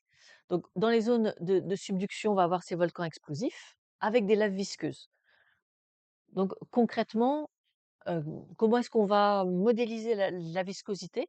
Donc on décompose, mais c'est arbitraire, hein, on décompose le fluide, donc ici la lave, en couches et on va regarder comment elles couchent les unes, comment elles se déplacent les unes sur les autres et en particulier, est-ce que dans ce modèle, elles se déplacent tous en un bloc ou est-ce que ces strates imaginaires se déplacent différemment les unes par rapport aux autres? Et c'est ça qu'on va appeler un fluide très visqueux, c'est quand on n'a pas la même vitesse pour toutes les tranches imaginaires que l'on peut faire à travers les couches. Et en particulier, du coup, ça va faire des frottements. Si vous avez une couche qui se déplace plus vite que l'autre, bah, vous avez des interactions entre ces couches qui vont faire des frottements et qui peuvent amener parfois des augmentations de température dans ces frottements. Donc une coulée basaltique, c'est quelque chose d'assez visqueux. Donc j'avais dit que essayez comme imaginaire d'avoir du miel, mais vous voyez que le miel, ça va être un imaginaire, pauvre puisque, la viscosité de la coulée basaltique, c'est minimum 100 fois le miel. Voilà, donc il faut vraiment que vous imaginez un miel très, très poisseux pour arriver à vous représenter ce que peut être, réellement, la viscosité d'une coulée de basalte. Alors vous êtes peut-être surpris de voir la glace, que vous prenez, j'imagine, pour un solide parfait? Mais non, la glace, ça se déforme. Sinon les glaciers, ils descendraient jamais, hein. Les glaciers se déforment au fur et à mesure et c'est par leur déformation, par leur fluage qu'ils avancent, progressivement et qu'ils se déforment. Si on met des piquets sur un glacier, le sommet du glacier, on voit que, les piquets, ils se déplacent les uns par rapport aux autres, ça change de forme. Donc il y a du fluage, heu, de ce qui a l'air solide et la péridotite aussi, elle a du fluage parce que sinon, comment est-ce qu'elle pourrait faire des mouvements de convection si elle ne se déformait pas? Donc elle aussi, elle a de la convection. Donc si vous avez déjà du mal à vous imaginer la glace, ça va être encore plus compliqué avec la péridotite, parce qu'elle est encore plus visqueuse à cause là c'est des grains, des différents minéraux, mais néanmoins elle est quand même capable de se déformer à long terme. C'est juste une histoire de temps.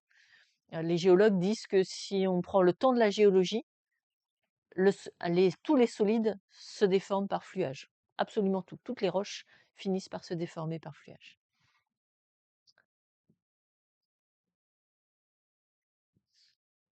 Donc ici, on a testé la viscosité, donc c'est des tests de déformation.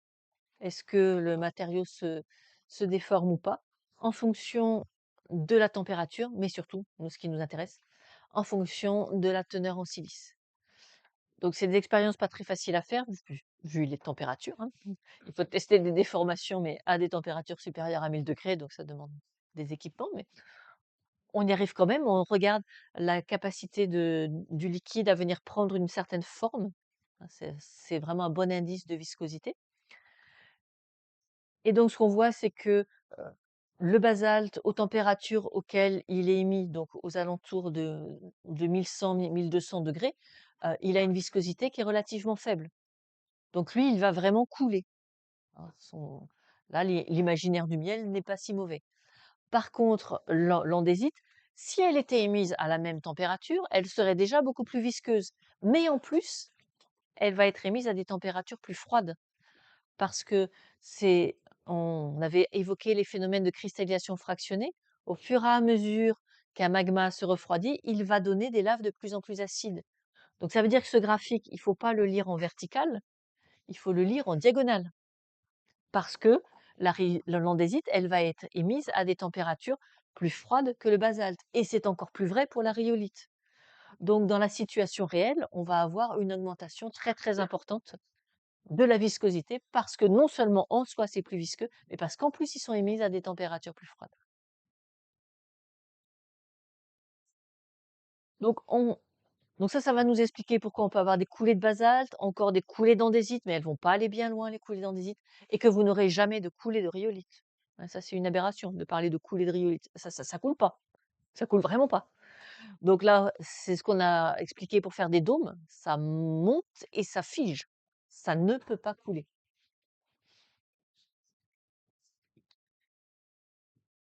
Donc, ce qui fait que ça se devient comme ça de plus en plus, de de moins en moins fluide, c'est parce que on a tous les tétraèdres de silice qui s'agglomèrent les uns avec les autres, et donc forcément on a quelque chose, qui, fige de plus en plus.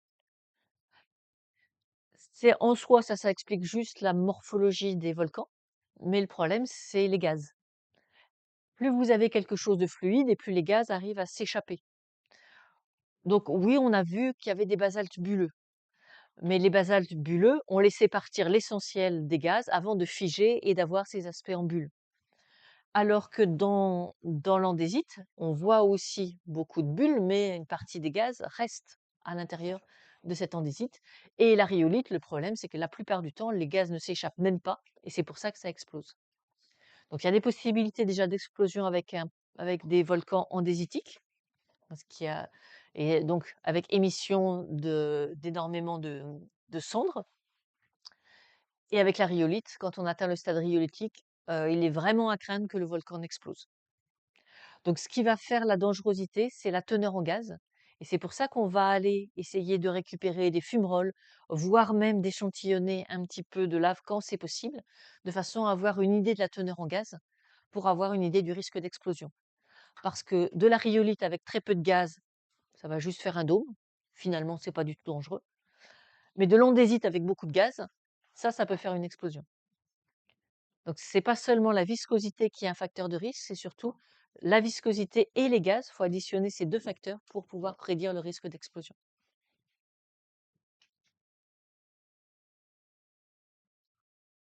Ça, on l'avait déjà évoqué. Ah, mais du coup, ça, c'est la vidéo que j'avais pas réussi à vous montrer, qui veut toujours pas marcher. Non. Alors, si vous voulez la voir, vous l'avez sur WooFlash. Bah tiens, je peux peut-être aller le récupérer. Je le récupérerai quand on fera la pause et je vous le montrerai après la pause. Ah, elle marche! Oula, oula. Donc ça, c'est les débris, mais ce qui est intéressant, c'est ici. En fait, tous ces débris de roches flottent sur une couche de gaz chaud. Et c'est pour ça qu'il n'y a pas de frottement et que ça avance aussi vite.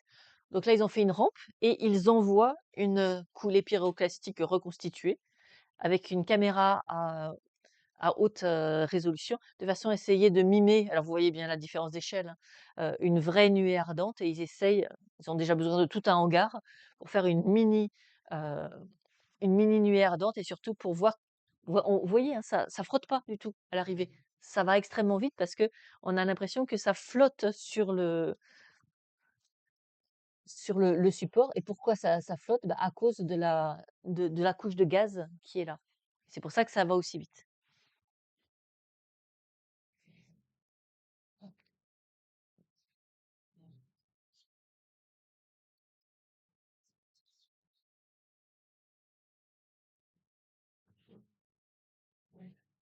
Dans les morphologies qu'on n'avait pas tellement évoquées parce que c'était pas sur nos cartes de TP, c'est la possibilité de formation d'une caldeira.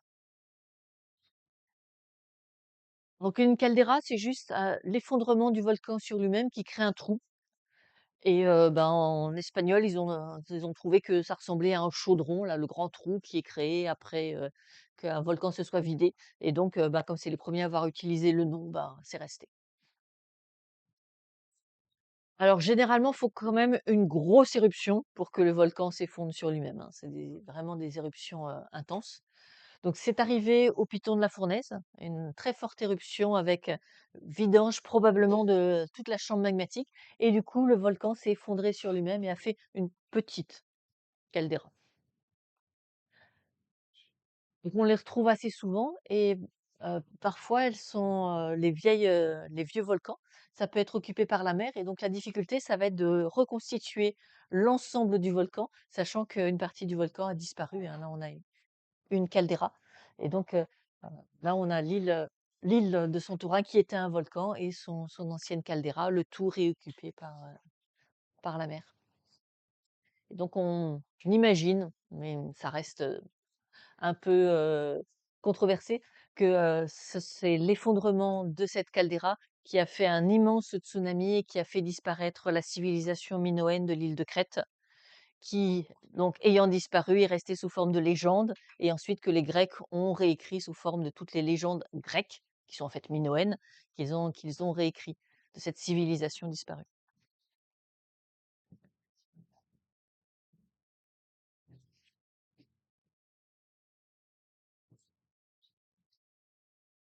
Autre possibilité de production de magma, c'est à l'intérieur d'une plaque. On avait dit en première définition qu'en gros, il ne se passait rien à l'intérieur d'une plaque. Pas tout à fait vrai.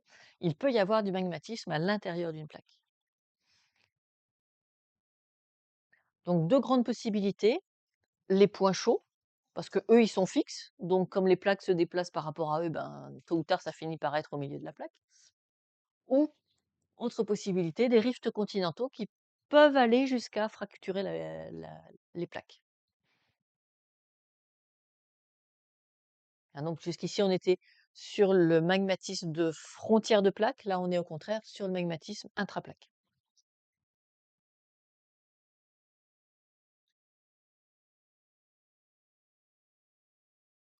Donc, rappel, un point chaud, il faut forcément une source profonde. Et quand on dit profonde, c'est au moins 600 km minimum.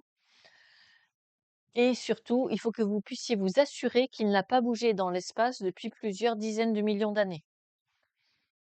C'est quelque chose de totalement fixe. Alors, c'est vrai que vous avez tendance à imaginer que les dorsales sont fixes dans l'espace, mais il n'en est rien. Les dorsales, c'est un phénomène superficiel et donc ça bouge. Par contre, un point chaud, par définition, ça bouge pas. Parce que c'est dû à la forme même du globe terrestre. Est-ce qu'il y a une petite irrégularité à la surface du noyau? Est-ce qu'il y a une petite irrégularité à la limite entre manteau inférieur, manteau supérieur? Donc c'est la forme même des limites des couches, hein, qui donne naissance au point chaud, hein. Ça va déclencher la formation de cellules de convection et donc ça ne change pas souvent pendant des dizaines et des dizaines de millions d'années, voire plus. Donc comme c'est parfaitement fixe dans l'espace, c'est ce qui vous avait permis en première année d'avoir le référentiel absolu. Le référentiel absolu, c'est le référentiel des points chauds qu'on considère comme fixe. Et donc, on va calibrer les déplacements des plaques par rapport aux points chauds qui nous servent de référence. Donc, pour que vous puissiez avoir un point chaud, il faut que vous vous assuriez que la péridotite remonte, donc soit à partir du manteau inférieur, soit à la limite manteau inférieur, manteau supérieur, soit carrément à partir du noyau. N'imaginez pas qu'à des profondeurs pareilles, elle fond, elle est solide. La pression est tellement forte dans le manteau inférieur et même dans une bonne partie du manteau supérieur et de la sténosphère qu'elle remonte à l'état solide. La péridotite ne peut fondre qu'à partir de 100 kilomètres de profondeur. Donc elle ne peut fondre qu'au niveau des plaques. Vous ne la verrez jamais fondre avant. Les pressions sont trop fortes dans la sténosphère pour qu'elle puisse venir fondre. Donc elles font toujours entre 70 à 100 kilomètres de profondeur au mieux, mais jamais plus profond. Donc quand vous avez des anomalies thermiques, c'est toujours de la roche chaude, mais solide, hein, c'est pas du tout du liquide. Elle ne peut fondre que vraiment, en de façon plus superficielle et puis, la façon la plus simple de repérer un point chaud, c'est que si vous avez une plaque qui se déplace, parce que toutes les plaques ne se déplacent pas, si vous avez une plaque qui se déplace par rapport à ce point chaud, eh bien, vous allez voir toute une série de volcans.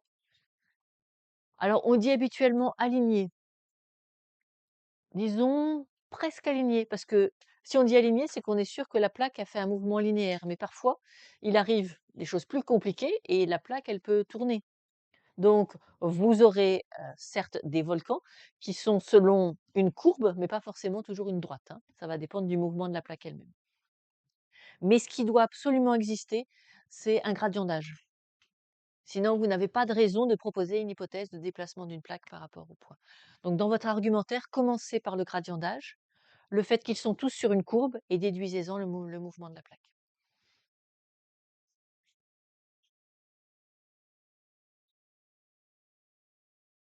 Donc le point chaud de référence, c'est Hawaï. Et ça, on avait vu en TP que c'est ce qu'on appelle les volcans boucliers, donc des volcans très très très effusifs, hein, avec c'est du magma basaltique, pas beaucoup de gaz et ça fait des coulées extrêmement fluides qui vont former ces volcans, donc qui ont une pente relativement faible parce que on est justement sur des coulées très très très très très fluides. Donc là, en termes de risque, pas grand-chose, en termes de ressources non plus.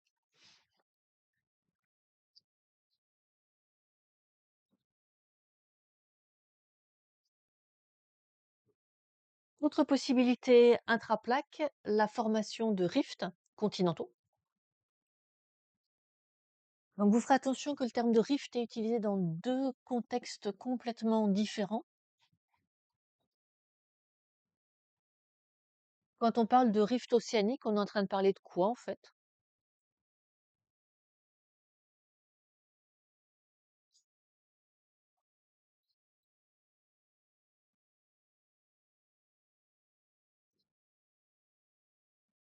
Si on vous dit rift océanique, vous pouvez le remplacer par quoi comme mot? C'est la dorsale, hein, c'est exactement la même chose, hein. Et là, c'est pas ce dont on parle. Là, nous, on est en domaine continental.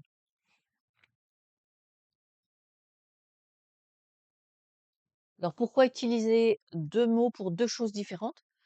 Parce qu'un rift, c'est juste une série de failles normales plus ou moins symétriques par rapport au centre de la structure.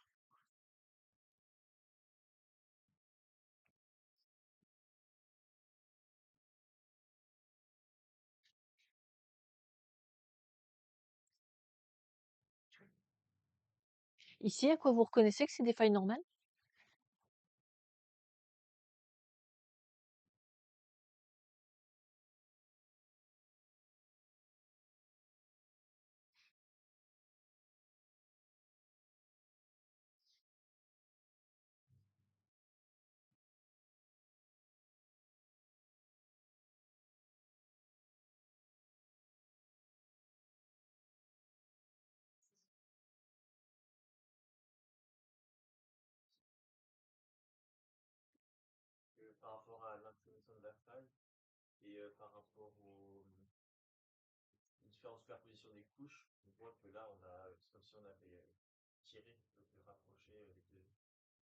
Alors ça, c'est pas un critère, c'est une interprétation.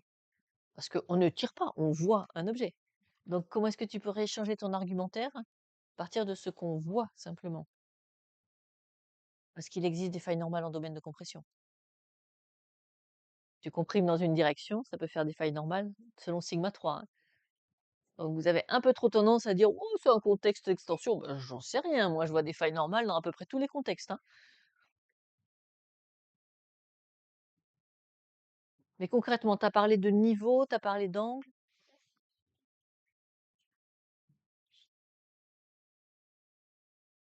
Le plus élevé en topographie, non, ça suffit pas comme argument.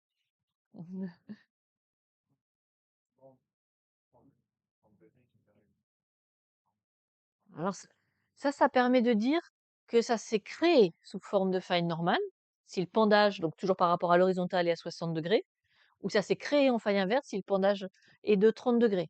Ça ne veut pas dire qu'aujourd'hui, ça en est encore une. Comment vous pouvez dire, là, ce que je vois, c'est une faille normale, ou ce que je vois, c'est une faille inverse? Mmh. Et là, concrètement, comment tu fais?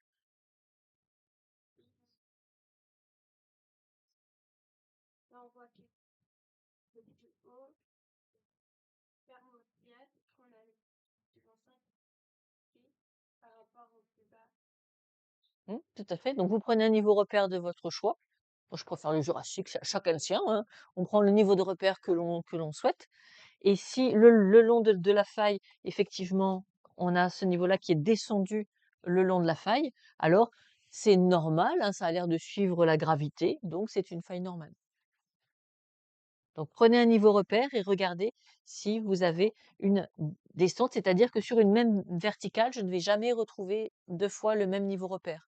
Si au contraire il était monté, sur une même verticale, je pourrais trouver 2 fois le même niveau repère. Donc on va interpréter d'une descente, hein, puisque a priori ils étaient au même niveau, une descente relative de ce bloc par rapport à celui-là. Et donc il ne se superpose pas, le niveau de repère ne se superpose jamais à lui-même.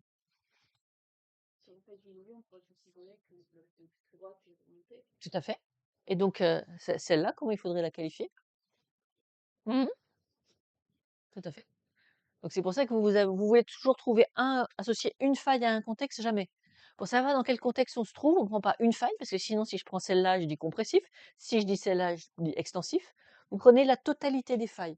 Donc, globalement, on a beaucoup de failles normales, même si on a au milieu une faille inverse. Donc on va dire que globalement, la majorité des failles étant des failles normales, on va considérer qu'on est dans un domaine en extension qui a fait apparaître des failles. Et vous voyez qu'il a fait aussi apparaître une subsidence, puisque le fond, le socle est descendu, ce qui a permis une sédimentation. Donc ça, c'est l'aspect typique d'un rift continental. Vous avez une série de failles normales et un bassin sédimentaire au centre. Donc ça, c'est ce qu'on appelle de façon un peu exagérée, j'aime pas trop ça, mais c'est comme ça que ça s'appelle, un fossé d'effondrement. Pourquoi j'aime pas trop cette appellation? Parce qu'on a l'impression que tout d'un coup, il y a un trou qui s'est créé et que les sédiments sont venus dedans. Alors qu'en fait, le soi-disant fossé d'effondrement, il est descendu un peu, puis encore un peu. Et il a été comblé, puis il descend un peu, puis il est comblé, puis il descend un peu, il est comblé, il descend un peu, il est comblé. Donc un fossé, mais par palier, hein. Et c'est pas un grand trou qu'on a du jour au lendemain.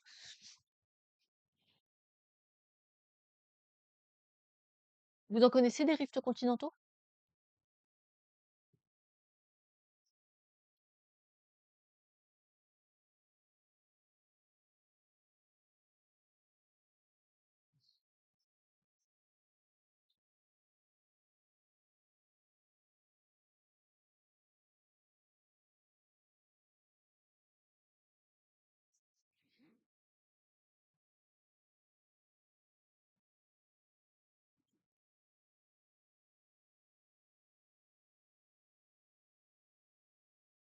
T'as une idée?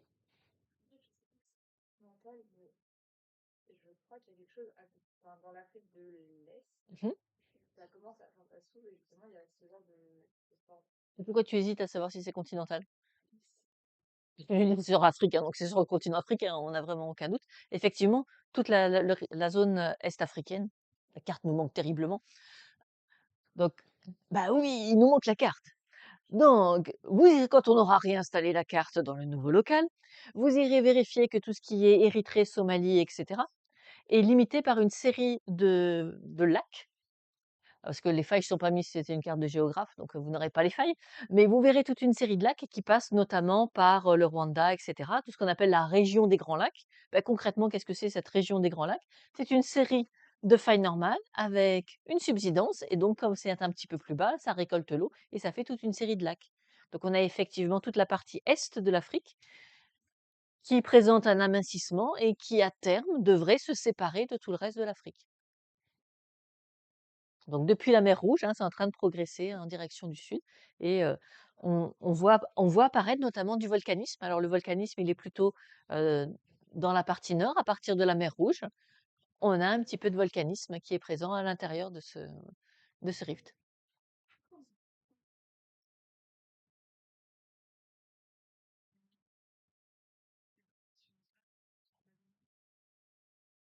Si, bien sûr. D'après vous, qu'est-ce qui peut faire, refusionner 2 plaques? Oh non, ça va pas suffire. Vous voulez réassocier 2 plaques et que mécaniquement elles se mettent à fonctionner ensemble. Qu'est-ce qu'on pourrait faire? Alors comme ça n'existe pas, mais peut-être comme ça? Et ça va nous faire quoi? Une zone de subduction au démarrage, mais ça, c'est toujours des frontières de plaques, jusqu'à quand?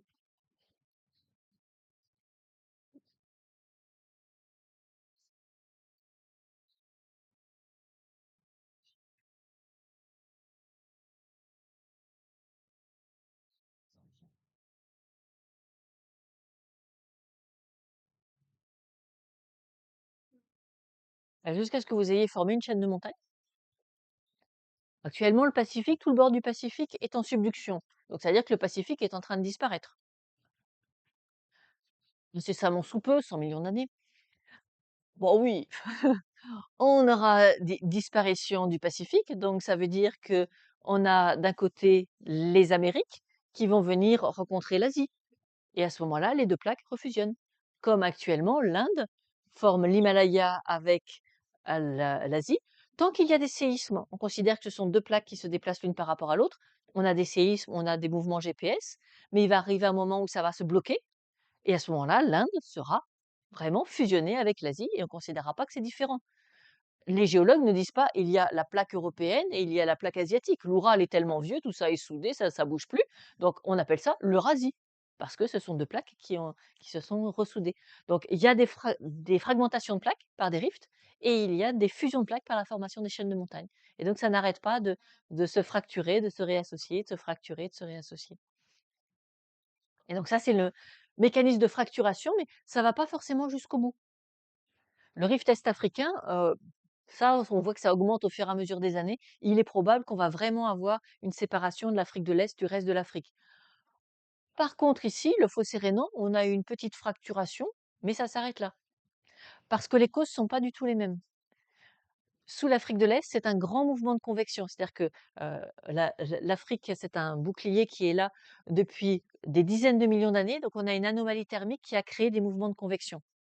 Quand on a des grands mouvements de convection comme ça, eh ben, il y a une dorsale qui finit par apparaître parce que c'est comme ça qu'elles apparaissent.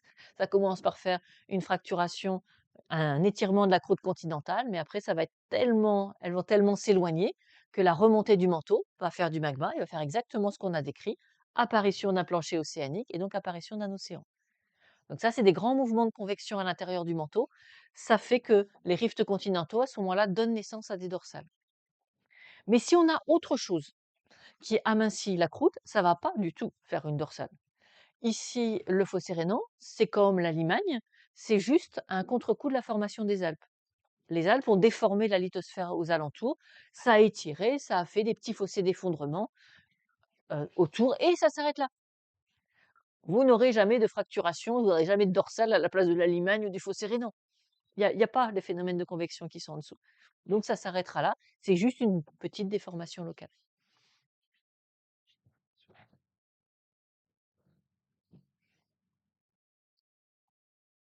Donc à connaître, on l'avait déjà évoqué en TP, hein, les différents types de volcanisme, sachant que le type mixte est de loin le plus fréquent. Et donc maintenant, vous pouvez les associer en fonction des contextes. Donc point chaud, on attend des Hawaïens s'il y a vraiment pas de gaz. Nous, on va travailler sur la Réunion, il y a du gaz, donc on est plutôt sur un type mixte.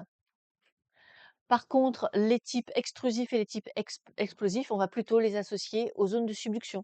Parce que justement, on est sur des magmas visqueux qui donc ne montent pas ou qui contiennent beaucoup de gaz et qui vont faire des nuées ardentes, donc cela plutôt en domaine de subduction.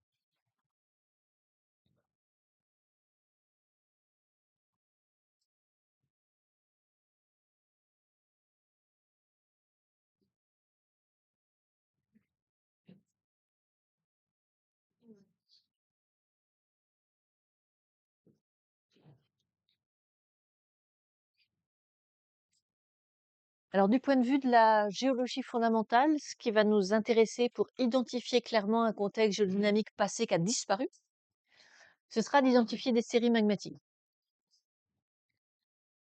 Donc, à l'heure actuelle, c'est simple, hein, pour avoir le contexte géodynamique, vous regardez juste où vous êtes. Mais comment vous faites pour des contextes géodynamiques qui ont disparu? Il vous reste juste les roches magmatiques. Comment, seulement à partir des roches magmatiques, vous allez pouvoir vous dire, bah, ça c'était de l'intraplaque, ça c'était de la subduction, ça c'était une dorsale. Donc pour ça, on a dit, il faut pas tout mélanger. On va pas prendre toutes les roches qui sont à un endroit donné, on va les regrouper par série. Donc pour avoir une série, il faut bien sûr être dans le même secteur, hein.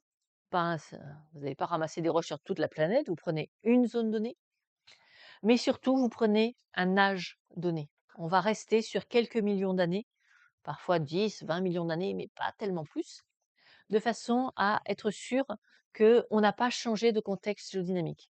Dès que vous commencez à dépasser les 50 millions d'années, vous avez des risques de changement de contexte géodynamique. Donc on essaye de rester en dessous de 50 millions d'années. La plupart du temps, ça fonctionne plutôt bien. Et puis, notre hypothèse de base, c'est que on veut regrouper toutes les roches par le fait qu'elles proviennent d'un seul et unique magma. Donc, on va essayer de le vérifier par l'analyse chimique. Il faut qu'il y ait globalement une unité de composition, même si on va pas aller regarder la silice, puisque ça, on sait que ça va changer, et on va pas aller regarder les alcalins, parce que ça aussi, on sait que ça va changer. Donc, à part certains atomes particuliers, il faut que pour les atomes qui ne sont pas très sensibles au phénomène de fusion ou de contamination, il y ait à peu près la même composition. Et donc, si on a cette unité de lieu, de temps et de composition chimique, on va considérer que celle-là, elle forme une série. Et donc, à un endroit donné, on peut avoir plusieurs séries. Si vous avez plusieurs événements, plusieurs contextes géodynamiques à des moments différents, bah, vous allez avoir plusieurs séries. Notre objectif, c'est pour chaque série de donner le contexte géodynamique qui leur a donné naissance.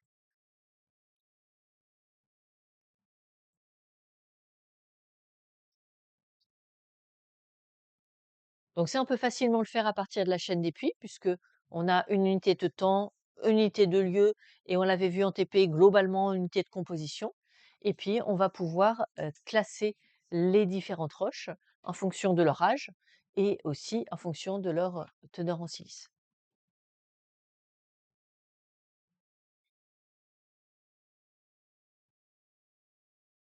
Donc le principe de la série, c'est que toutes ces roches sont censées provenir d'un seul et unique magma. Donc ça va nous permettre de remonter au magma.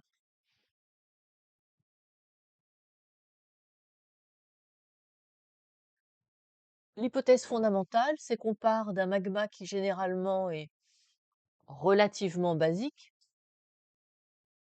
Donc ça va dépendre un peu de sa formation. Et puis qu'à la fin, on va aller vers des roches acides au fur et à mesure du temps. Et ça, c'est ce qu'on va appeler la différenciation magmatique.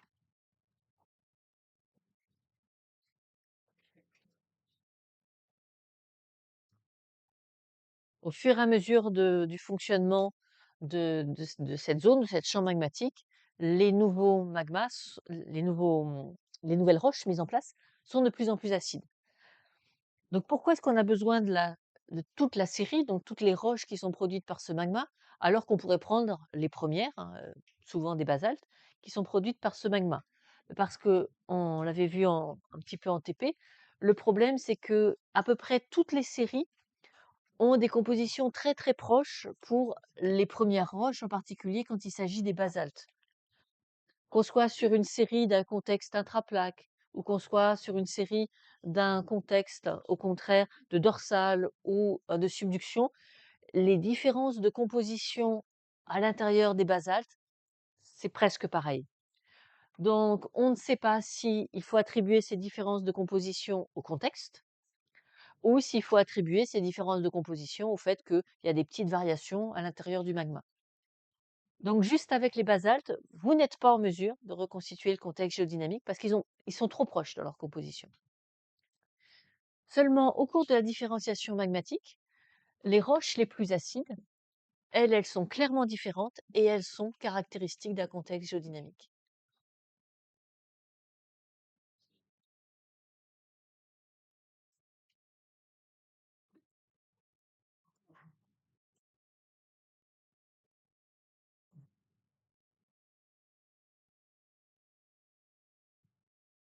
Et donc c'est pour ça qu'on a intérêt à identifier une série, parce que plus les roches vont être acides et plus elles vont être différentes les unes des autres selon le contexte et plus on sera sûr de pouvoir reconstituer ce contexte.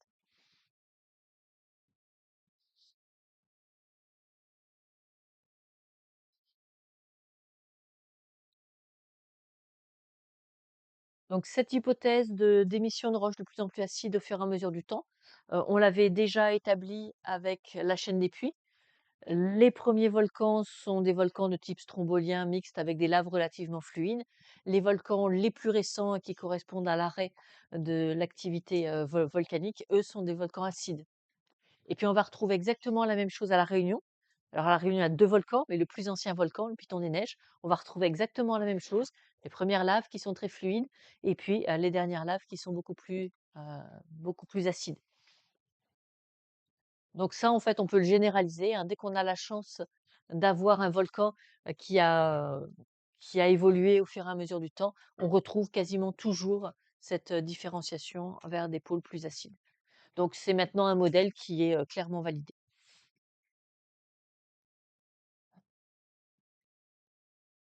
Donc on va essayer de faire ça, à partir d'une série, d'arriver à trouver un contexte géodynamique en s'appuyant sur la fin de la série magmatique. Mais pour ça, il va falloir d'abord aller au labo pour montrer que selon les contextes géodynamiques, les conditions de fusion partielle et les taux de fusion partielle sont différents et donc que la composition chimique est différente.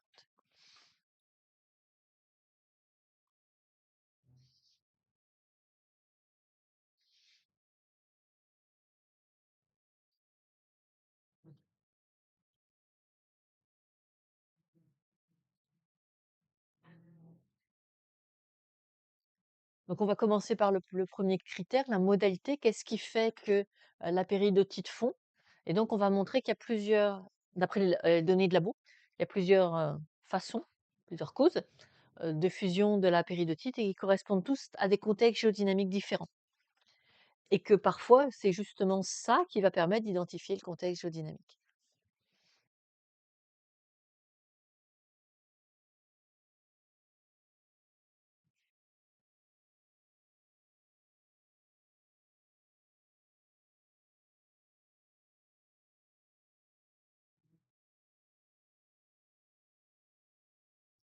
Donc par définition, une fusion, dans un diagramme de physique, c'est quand la, la profondeur et la température à laquelle se trouve la roche, donc ça c'est ce que nous on appelle le géotherme, l'évolution de la température avec la profondeur, va croiser le solidus, puisque passer le solidus, c'est obtenir au moins quelques gouttes de liquide à partir de cette roche.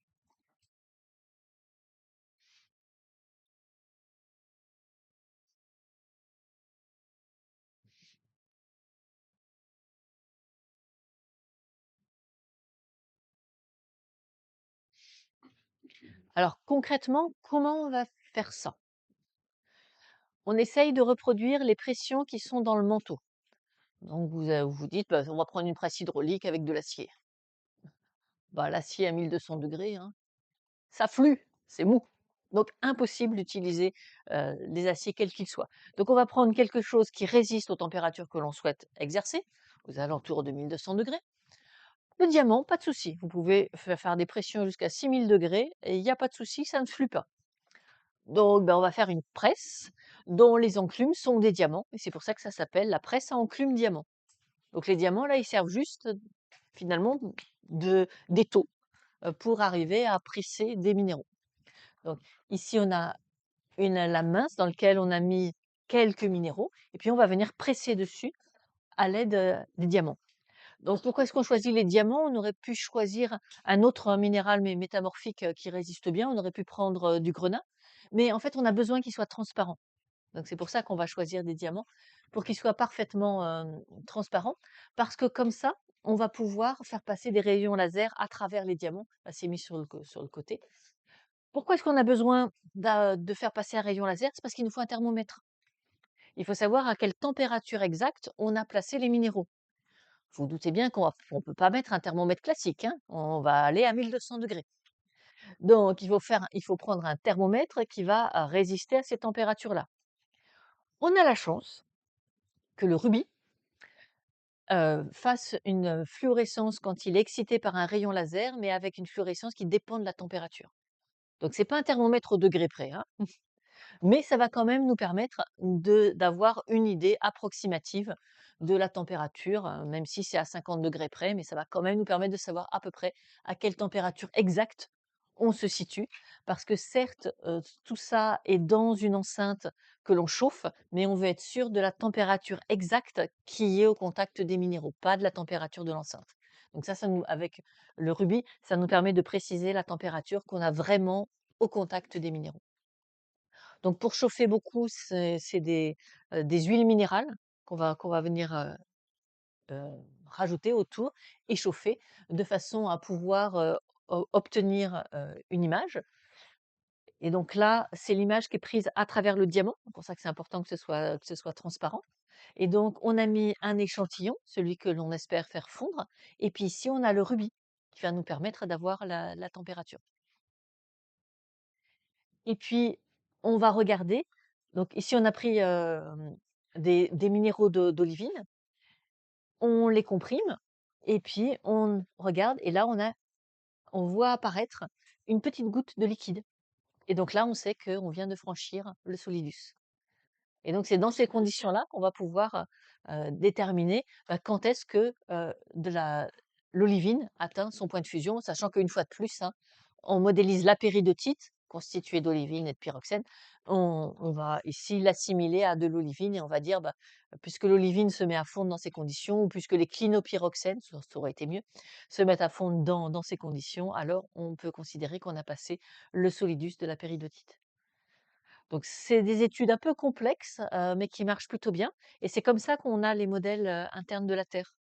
Quand on vous a dit: «Il y a un petit saut sismique à cet endroit-là parce que l'olivine, elle passe de structure spinelle à structure perovskite et compagnie», c'est parce qu'on a utilisé des rayons X, que l'on les a exercés sur la péridotite et qu'on a pu voir des réactions métamorphiques de la péridotite et de l'olivine en particulier, qui changeaient de structure et qui allaient vers des structures de plus en plus compactes au fur et à mesure qu'on augmente la pression exercée sur le minéral par les diamants. Hein, c'est modélisé à partir de ça. Par contre, ce qu'on n'arrive pas à modéliser dans les parties profondes du manteau, c'est qu'on ne sait pas comment évolue la température et donc c'est pour ça que vous avez, des modèles qui deviennent de plus en plus, imprécis au fur et à mesure que l'on se rapproche du noyau parce que, on n'a pas le géotherme. Mais si on avait le géotherme, on pourrait, arriver à modéliser jusqu'à la base du manteau. C'est faisable avec, la méthode, hein. Donc c'est pas la méthode qui nous donne de l'incertitude, c'est nos connaissances sur la répartition de la chaleur qui donnent l'incertitude dans les modèles, de structure de la Terre. Et le noyau, c'est carrément c'est la composition qu'on n'a pas, donc là, on peut pas faire grand-chose. On s'arrête là, on va prendre une bonne pause, on se retrouve à 10 et on va faire un peu de physique.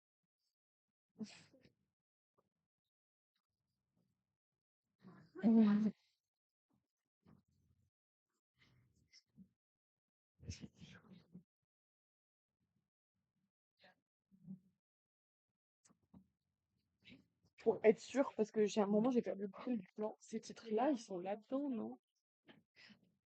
J'ai modifié par rapport au j'ai peut-être modifié à un moment l'ordre et j'ai pas changé le plan, c'est ça que vous me dites? Bah, normalement, les deux titres là, que j'ai surligné en jaune là, Ah oui, t'as ils étaient raison. avant le Oui, t'as 1.3. raison. Ah, faut que je change le plan. Merci. Ouais, et du coup, à un moment, j'ai perdu le fil. T'as raison. Ça marche.